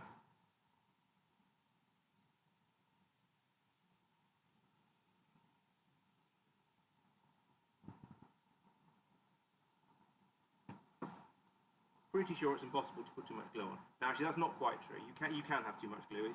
It doesn't matter. It just gets squeezed out and is wasted. So putting too much on is a waste, but putting too little on is even more of a waste because it's a waste of all the wood and stuff because it might fall apart later.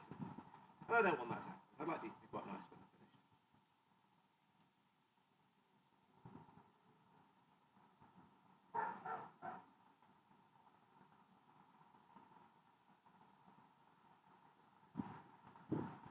And I've just realised I've put too much. I've done too many pieces. I shouldn't have put it on the end piece over here because that's the one that's supposed to be on the outside. However, I've also got it the wrong way around.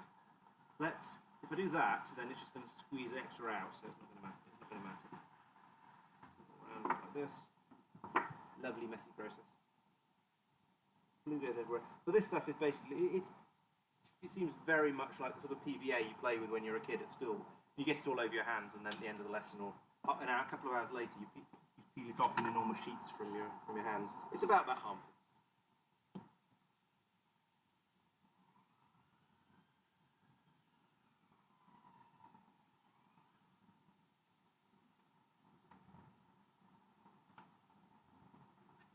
To the point that a lot of the videos I've seen of people using this stuff on YouTube, they just spread it out with their hands or fingers because it's easier.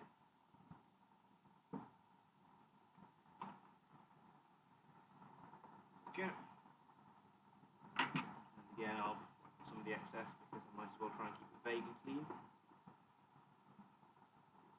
But it doesn't matter because none of this is going to survive anyway. I'll be cutting off all the outside bits. One of the things I've noticed about woodworking from all the videos I've watched is that you don't actually keep very much of the wood in the end. No, the glue's not remotely dry.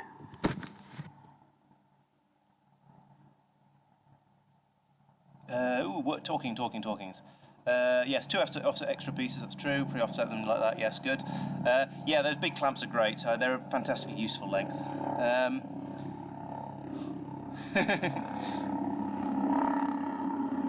None of this is kept. There's a helicopter going over. That's quite loud. I'll talk in a minute. No, none of the stuff I've been doing is none of the stuff I've been using is kept in the shed. It's all in the tool cupboard, which is just outside the lounge at the bottom of the by the bottom of the stairs, or by the stairs rather. Yeah, the microphones on this laptop seem to be quite good. Usually when I'm in meetings on it, I use my headset, but it seems to be pretty good at picking me up wherever I am in the room. And I've noticed that other people seem to be quite good even when they're just using the microphones. No, the glue isn't. The glue is not remotely dry. I've got 2 sets of them now. Over. How much cable have I got? A reasonable amount. Yeah, there's 2 sets of them over there now, both drying. So those are using different sets of clamps, which is why I ordered some extra ones with the theory being that I'd have 8 of them, and now I apparently have 7. But that's still better than the 4 I had before. So I can now do that. I can now do the 3rd set and use those. It's the instructions on the glue say that it's yeah, you need to clamp it for at least 30 minutes and don't stress it for 24 hours. So yeah, it does take a while to set. As I said, it's basically PVA. Right. Now for number 3.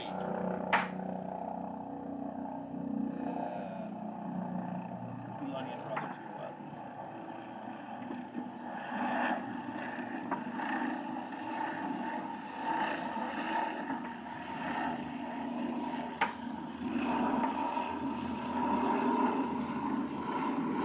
Sides that line up perfectly.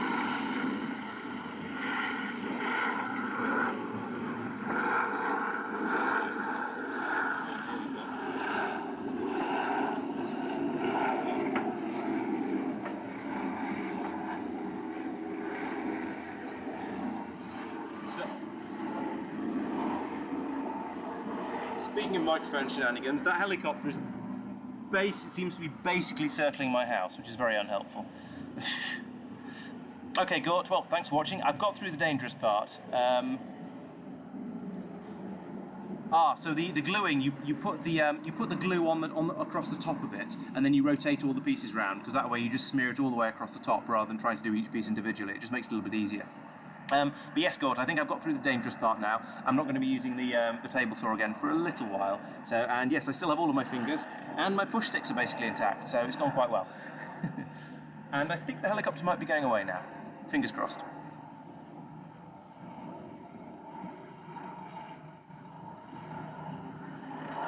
Or not. It seems to be coming around again. I feel like I should use a long lens to try and read the side of it and work out whether it's a news chopper or what, because it doesn't look like a police one. Yes, I might. If I glue some fingers together, then that doesn't count.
I'm sure we told Pete he wasn't allowed to use helicopters.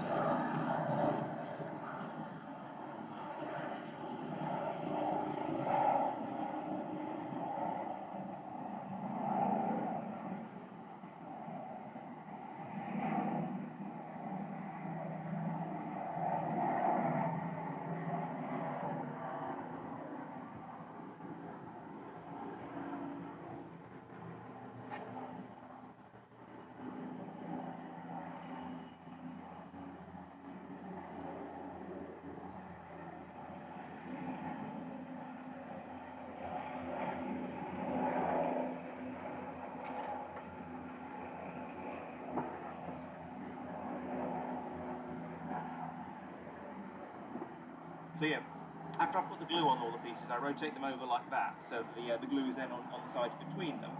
I can then push them all together, and in theory they'll stick. And then I use the clamps to make sure there's more than just a theory. Yep.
That helicopter seems unnecessarily close.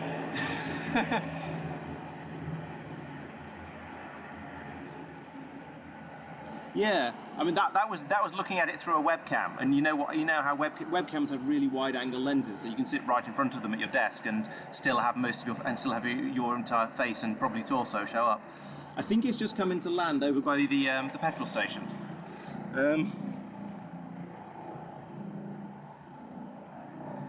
Maybe it's an ambulance helicopter and they've brought it over just in case I cut a finger off or something. Which is very nice of them, but I'm happy to say unnecessary.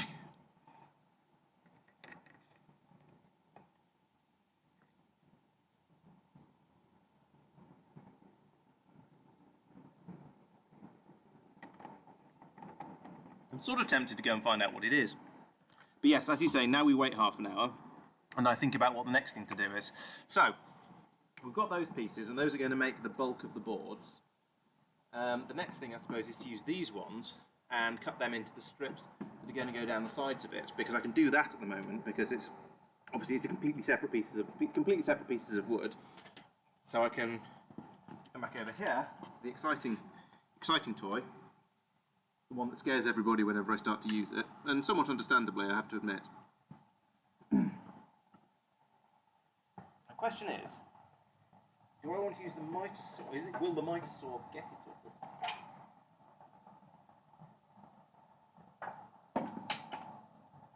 And I think the answer is yes. I think this is going to be for these pieces. I think this is going to be really good because let me bring you over here and show you what I mean. I got enough USB cable. I have if I don't tangle it around the legs of the tripod. There we go. If I bring this over here, you can see what I mean about these pieces were not remotely square when I cut them. So I put the two cuts down the side that they're not parallel, but they're close-ish, or closer than anything else on this piece of wood. So if I put that there, and then I can bring this down like this, and chop it across there, and that's, the blade is just big enough to do that. I can then make lots of pieces out of this that are about 2-3 centimeters thick. So I think that's probably going to be the best way to do this. Let's have a look at the other pieces I've got.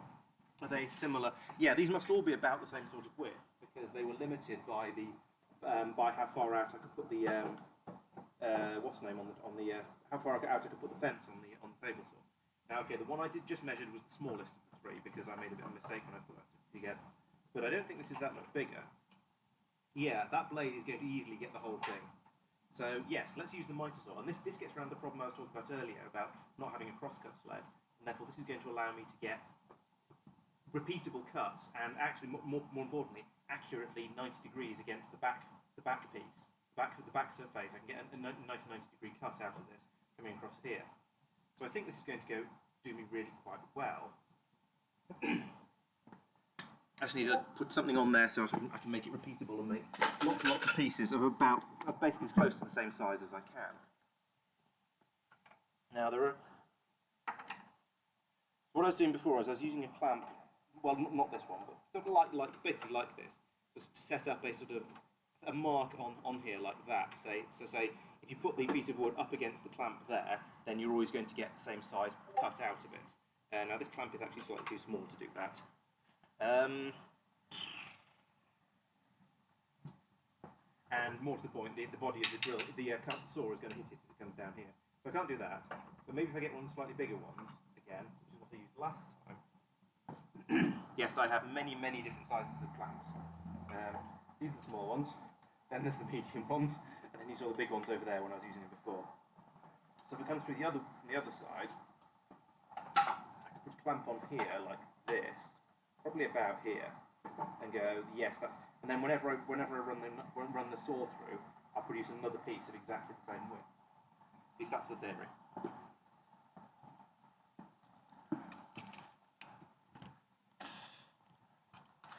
Okay, yeah, if it's an air ambulance, then I'm a lot less annoyed about it being noisy because it's doing something very worthwhile. Yes, this is indeed a very good angle. The question is whether I can actually use the miter saw around the around all of the stuff around the tripod. So press it down there to get a bit of a mark. How far in is that?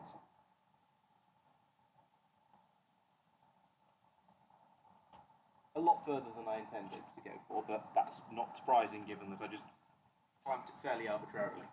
So what I actually want to do is I want to bring this down to be about, I think I'm going to go for 3 centimetres because I've been saying a final thickness of 2 centimetres, and it's much easier to remove wood than to try and put it back in again. So 3 centimetres is about there. Basically as close as I can get it without starting to run into the body of the saw, which is convenient.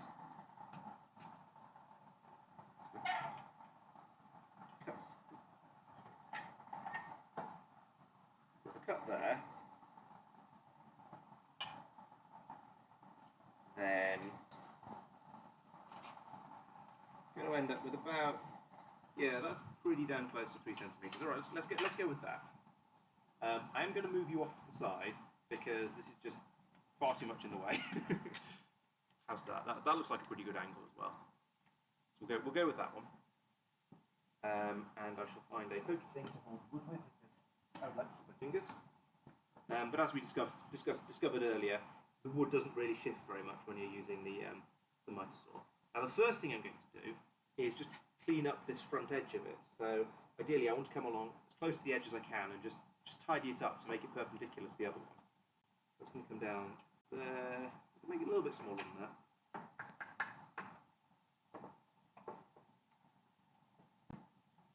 Yeah, that looks pretty good.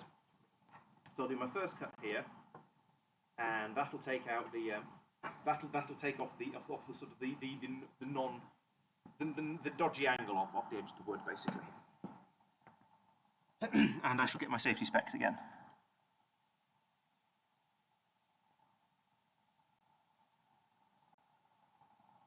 Already covered in sawdust, so it doesn't really matter. Yeah, I'll close the. I was going to say I'll close the door to the house a little bit to keep the dust out of the house, but it's probably too late. And if I do that, you won't be able to hear me talking because the laptop's inside at the moment. Right, let's get chopping.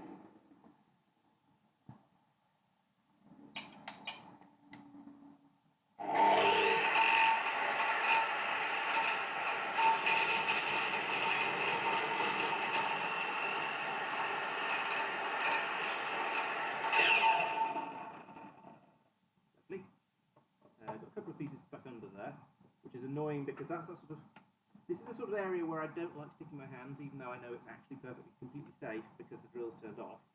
But when it's still plugged in, I still feel a bit nervous about that. Move this out of the way.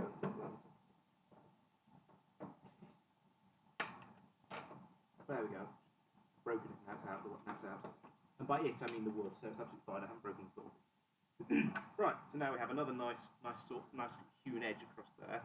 And now this is where the stop block comes in handy. So I can just push that straight across, and it rests nicely up against that. Now, only thing is I can't remember which way up this was before. I'm pretty sure it's this way.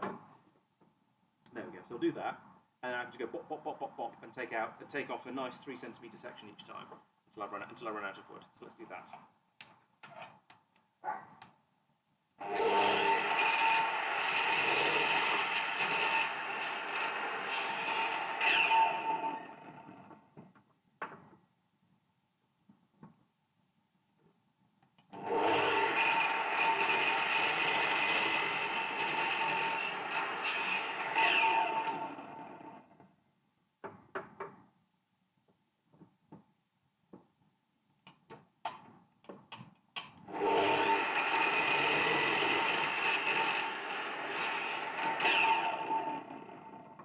This is much quicker and easier than the table saw. I should have used this for a lot more of the cuts I did.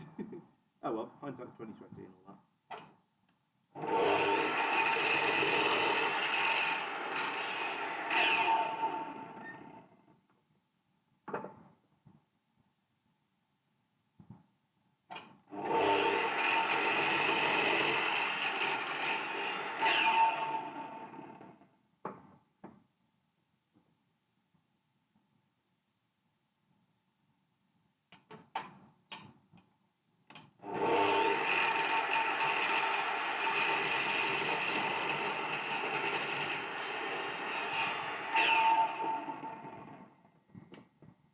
I'm left with a piece that's not quite big enough, I think.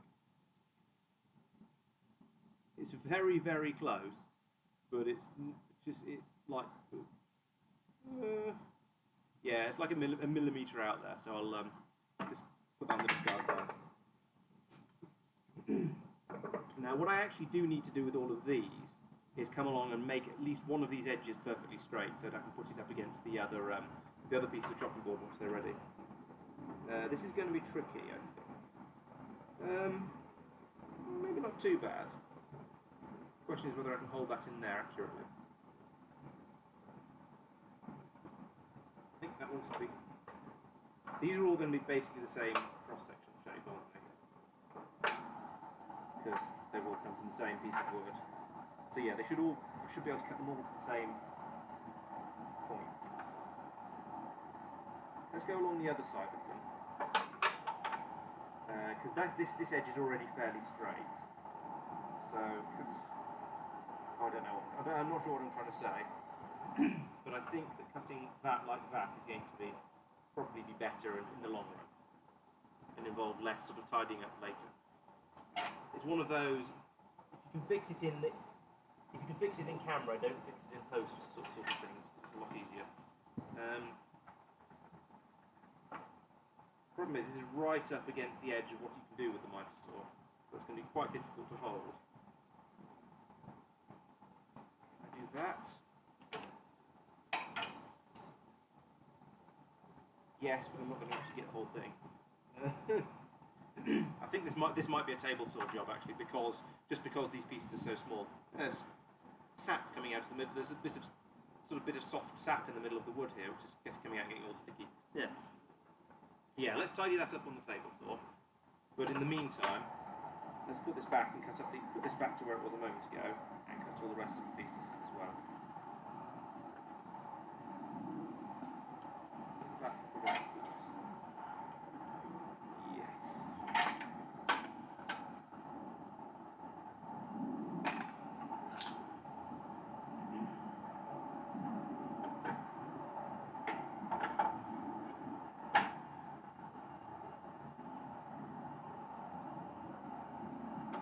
I can hear the helicopter taking off again, so I do apologise for that. But like I said, since it's an air ambulance, I don't feel too annoyed by it, because I know it's doing something very, very useful. If it was just news or police or something like that, then I'd consider it to be a lot more obnoxious. Or just, I don't know, somebody rich who decided they wanted to spy on Cobham for some reason. Right, let's go.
This is the sort of cut that I was saying was going to be rather difficult, but I think I can make it.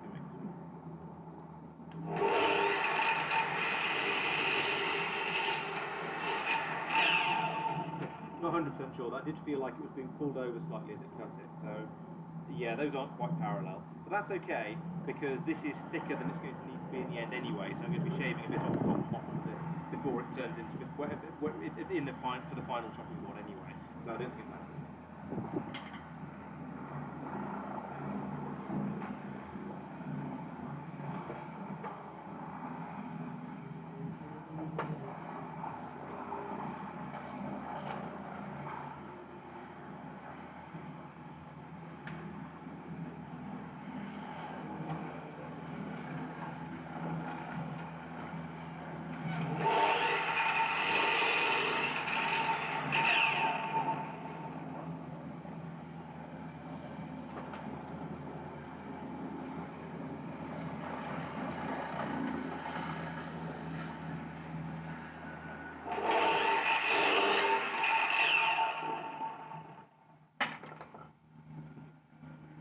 getting cockier now, just whacking it straight through as quickly as possible.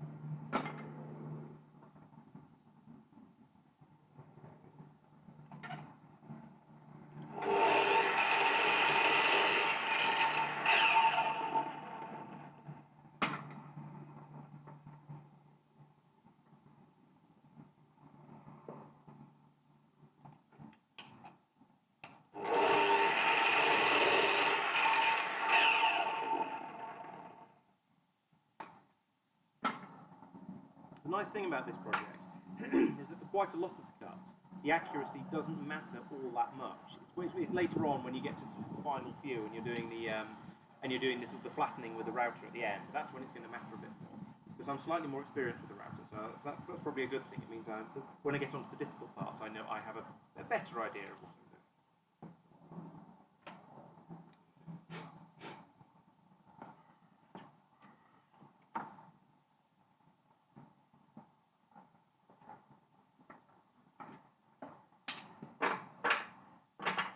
So I now have lots of these pieces that I cut them originally, as you saw ages ago, across the ends to get nice smooth ends there.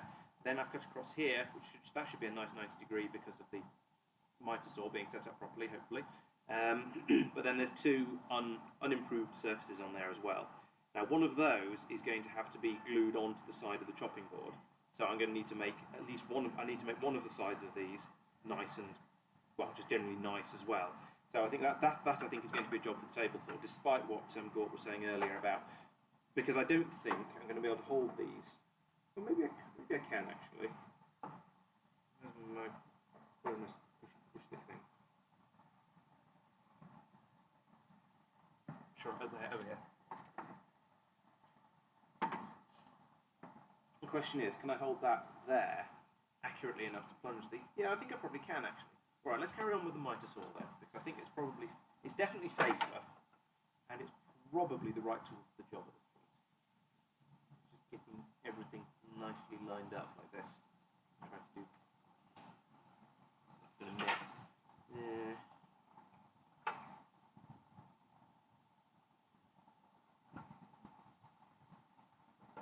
I'm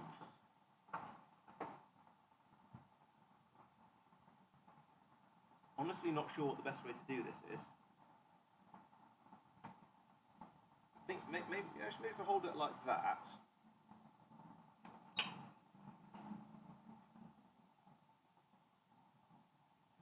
Or maybe if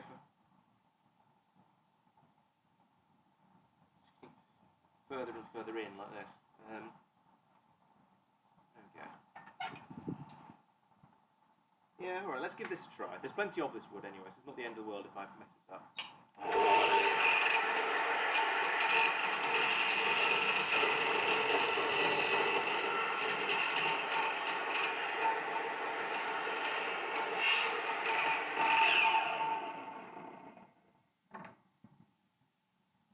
That's pretty good. I don't feel these sides are all particularly perpendicular to each other. I don't think this is a particularly accurate saw. But look at that. That's not square. But as I say, I don't think that matters, because as long as that's a flat side, which it is, I can glue that onto the side of the board, and then start just put all the bits together like that. So yeah, I think that might be okay. We shall see. But yes, I shall carry on and do that for all of them.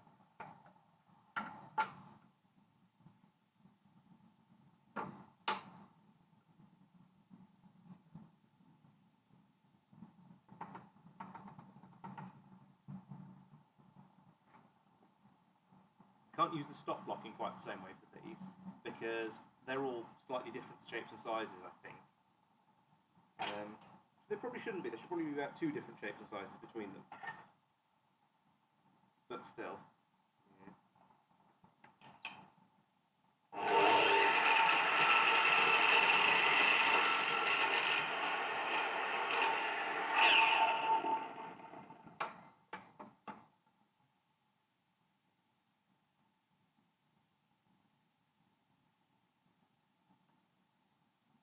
Yeah, okay, they do line up quite nicely against the back there.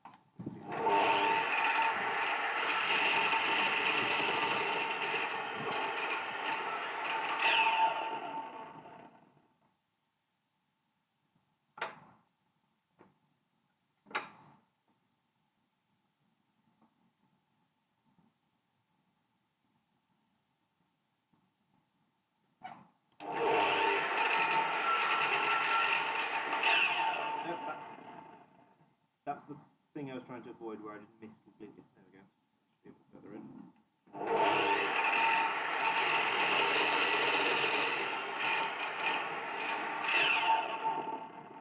More like it. It's a proper cut.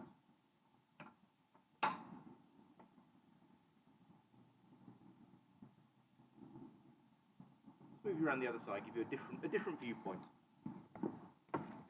Keep the stream interesting. Oh, I've unplugged the cam. Good. That's not going to be a good stream. There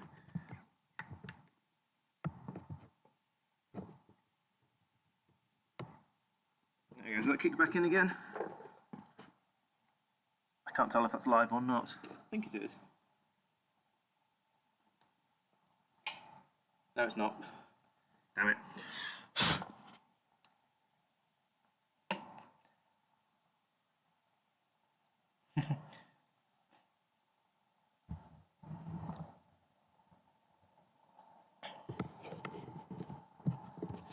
Yes, I am indeed. Well, I'm. So far, I'm doing quite well at not losing any fingers. I've done one or two daft things, but cutting a finger off is not one of them yet.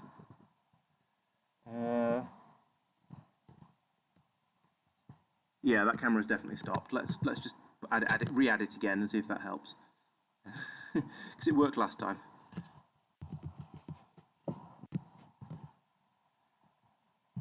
There we go. Right, so now you can see from the other side as well for a bit of variety. And hello, Peter, as well. I made a glib comment about your glib comment, but yes, I haven't said hello, so welcome.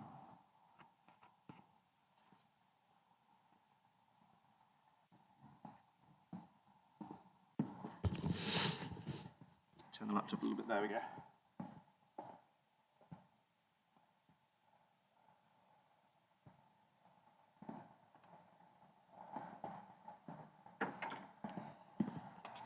Yes, I'm being very careful in using these pokey sticks in order to hold the things that I'm cutting, in order to not risk losing my my actual real genuine fingers, which I'm quite attached to, and would like to stay that way. Far enough across.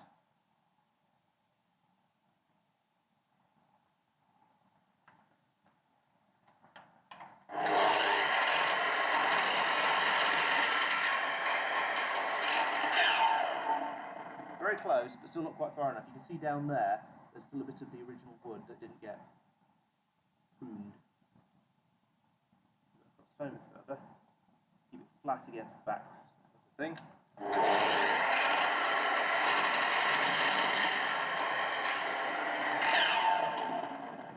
Yeah, it's close enough. Just about.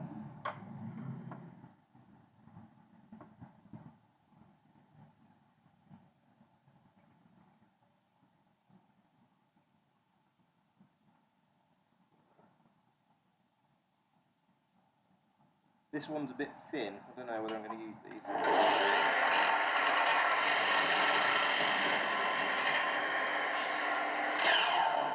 And by the time I've smoothed it out and straightened it up, it's even thinner.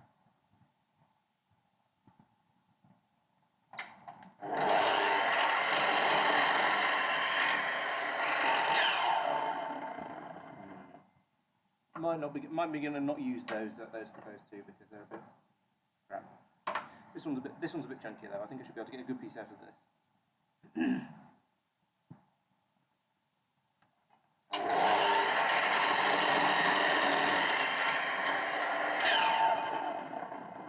There we go. That's better. Actually useful. This one I think is not going to be useful, but I'll try cutting it anyway. See what I can get out of it, because I mean, if it's not useful, there's no point in keeping it.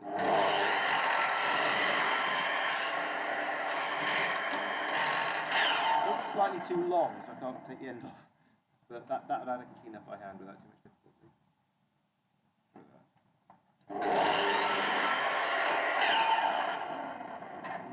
Still not enough.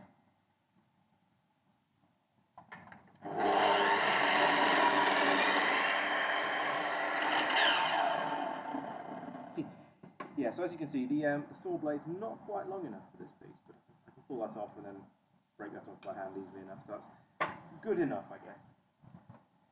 These are some nice chunky pieces, so these will all be good ones.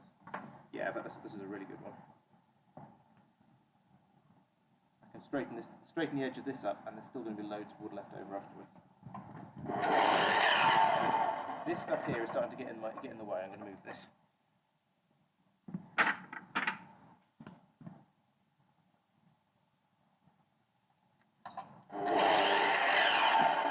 That way around. It's much easier and safer.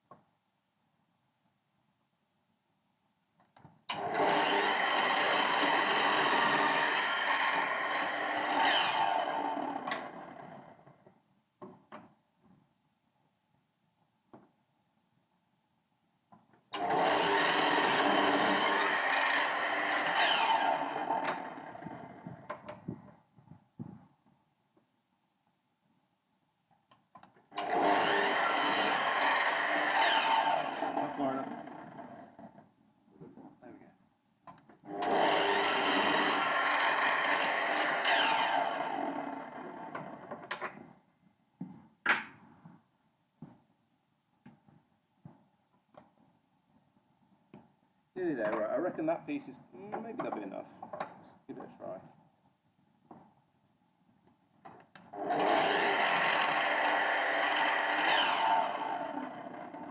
Wobbly. Try and get it held steadily rather than wobbling. I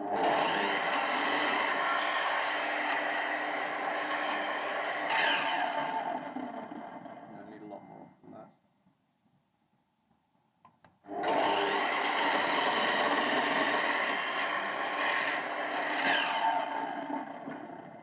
That was a little bit further than I should have cut. I could have probably stopped a millimetre or two further back from that. It'll do.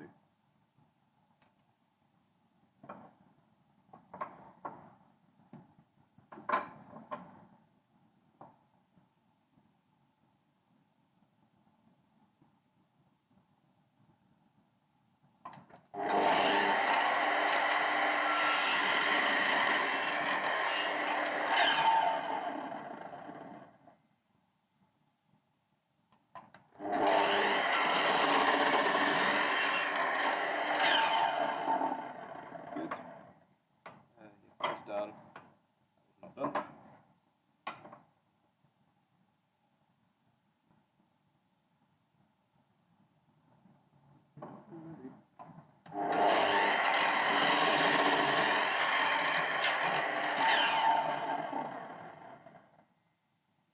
Need a tiny bit more actually.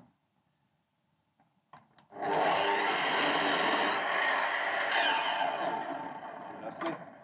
And then one last piece. And I think I might break for lunch after this, because I'm starting to get hungry. I had an early start this morning, so I had to go out and... In order to get a car that I could fit this into, I had to leave home very early.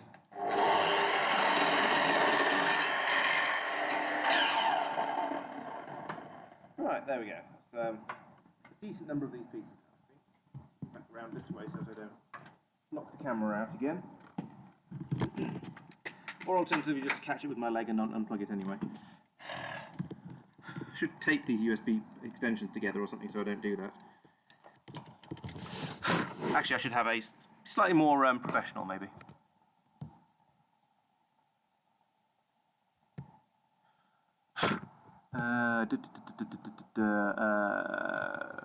Turn that off.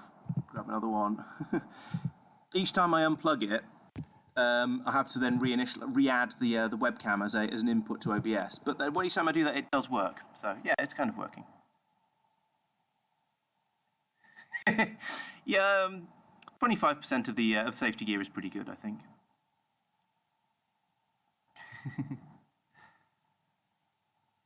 Yes, I am indeed hand feeding the machine. Well, this isn't actually well, it is a table saw, but I'm using it in miter saw mode at the moment, so it can be flipped over, so it's both a miter saw and a table saw. So this is the miter saw mode is easier and safer, but can't deal with things that are quite as big. So I've been using it where I can, basically because it's easier and safer and so on. Also, it's much better at doing cross cuts as opposed to length cuts because of the way the fence is at 90 degrees to the blade rather than being parallel to it. Yeah, sawdust is going everywhere, but oh well. It's both. Yes, it is an excuse to use a table saw, but I'm making some end grain cutting boards, and basically a table saw is more or less vital for those because you need to do lots and lots of parallel cuts. And in theory, I could probably do it with a jigsaw, but it would be horrible, inaccurate, and really, really frustrating. So I decided not to. But yeah, it's good to have an excuse. So it's probably been more than half an hour now. I wonder when Al said something about waiting half an hour. I can't remember, and I don't seem to have timestamps on chat. So, but I'm pretty sure it's been more than half an hour.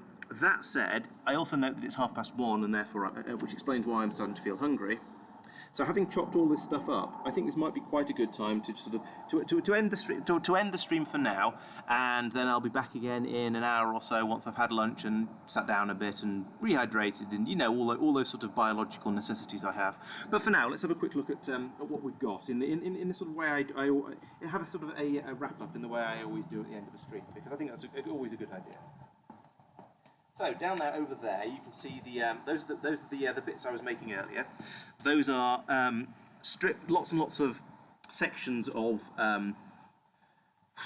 different coloured woods put together into nice patterns, and they've been glued up and they're now clamped, so they're drying gradually over time.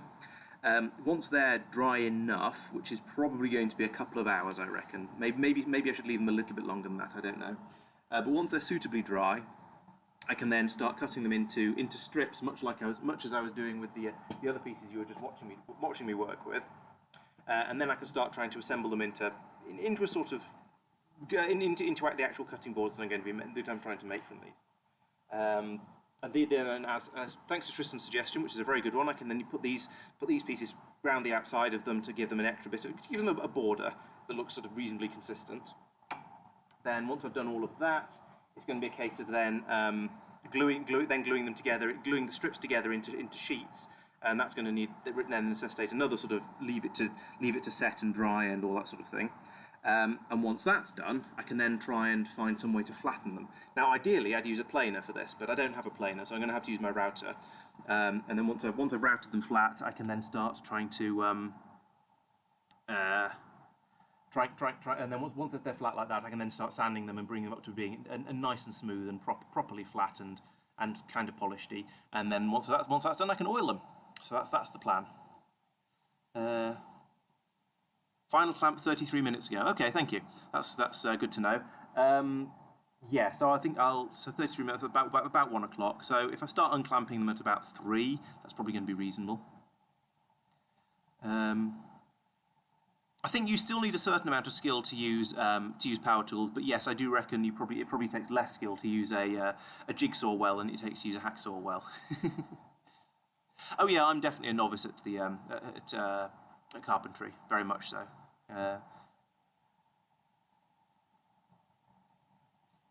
Yeah, I think the bits I was doing at the end, yes, those probably could have been done with a handsaw. The thing I found with a handsaw is, firstly, I'm not very good with them, so they tend not to go in a very straight line. And also, you can't do very, very fine cuts and take off just sort of take off the top millimetre or so to make it flat. That's virtually impossible with a handsaw or with a jigsaw. In fact, you need something that's fixed and mounted and rigid in order to do that.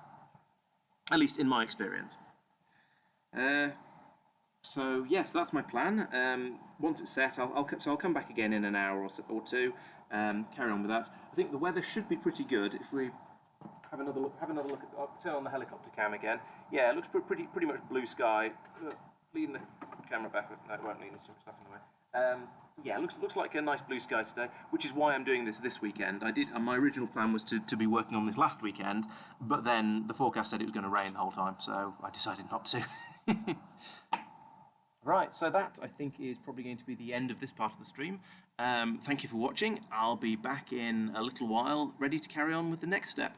I'll see you then. Thanks for watching.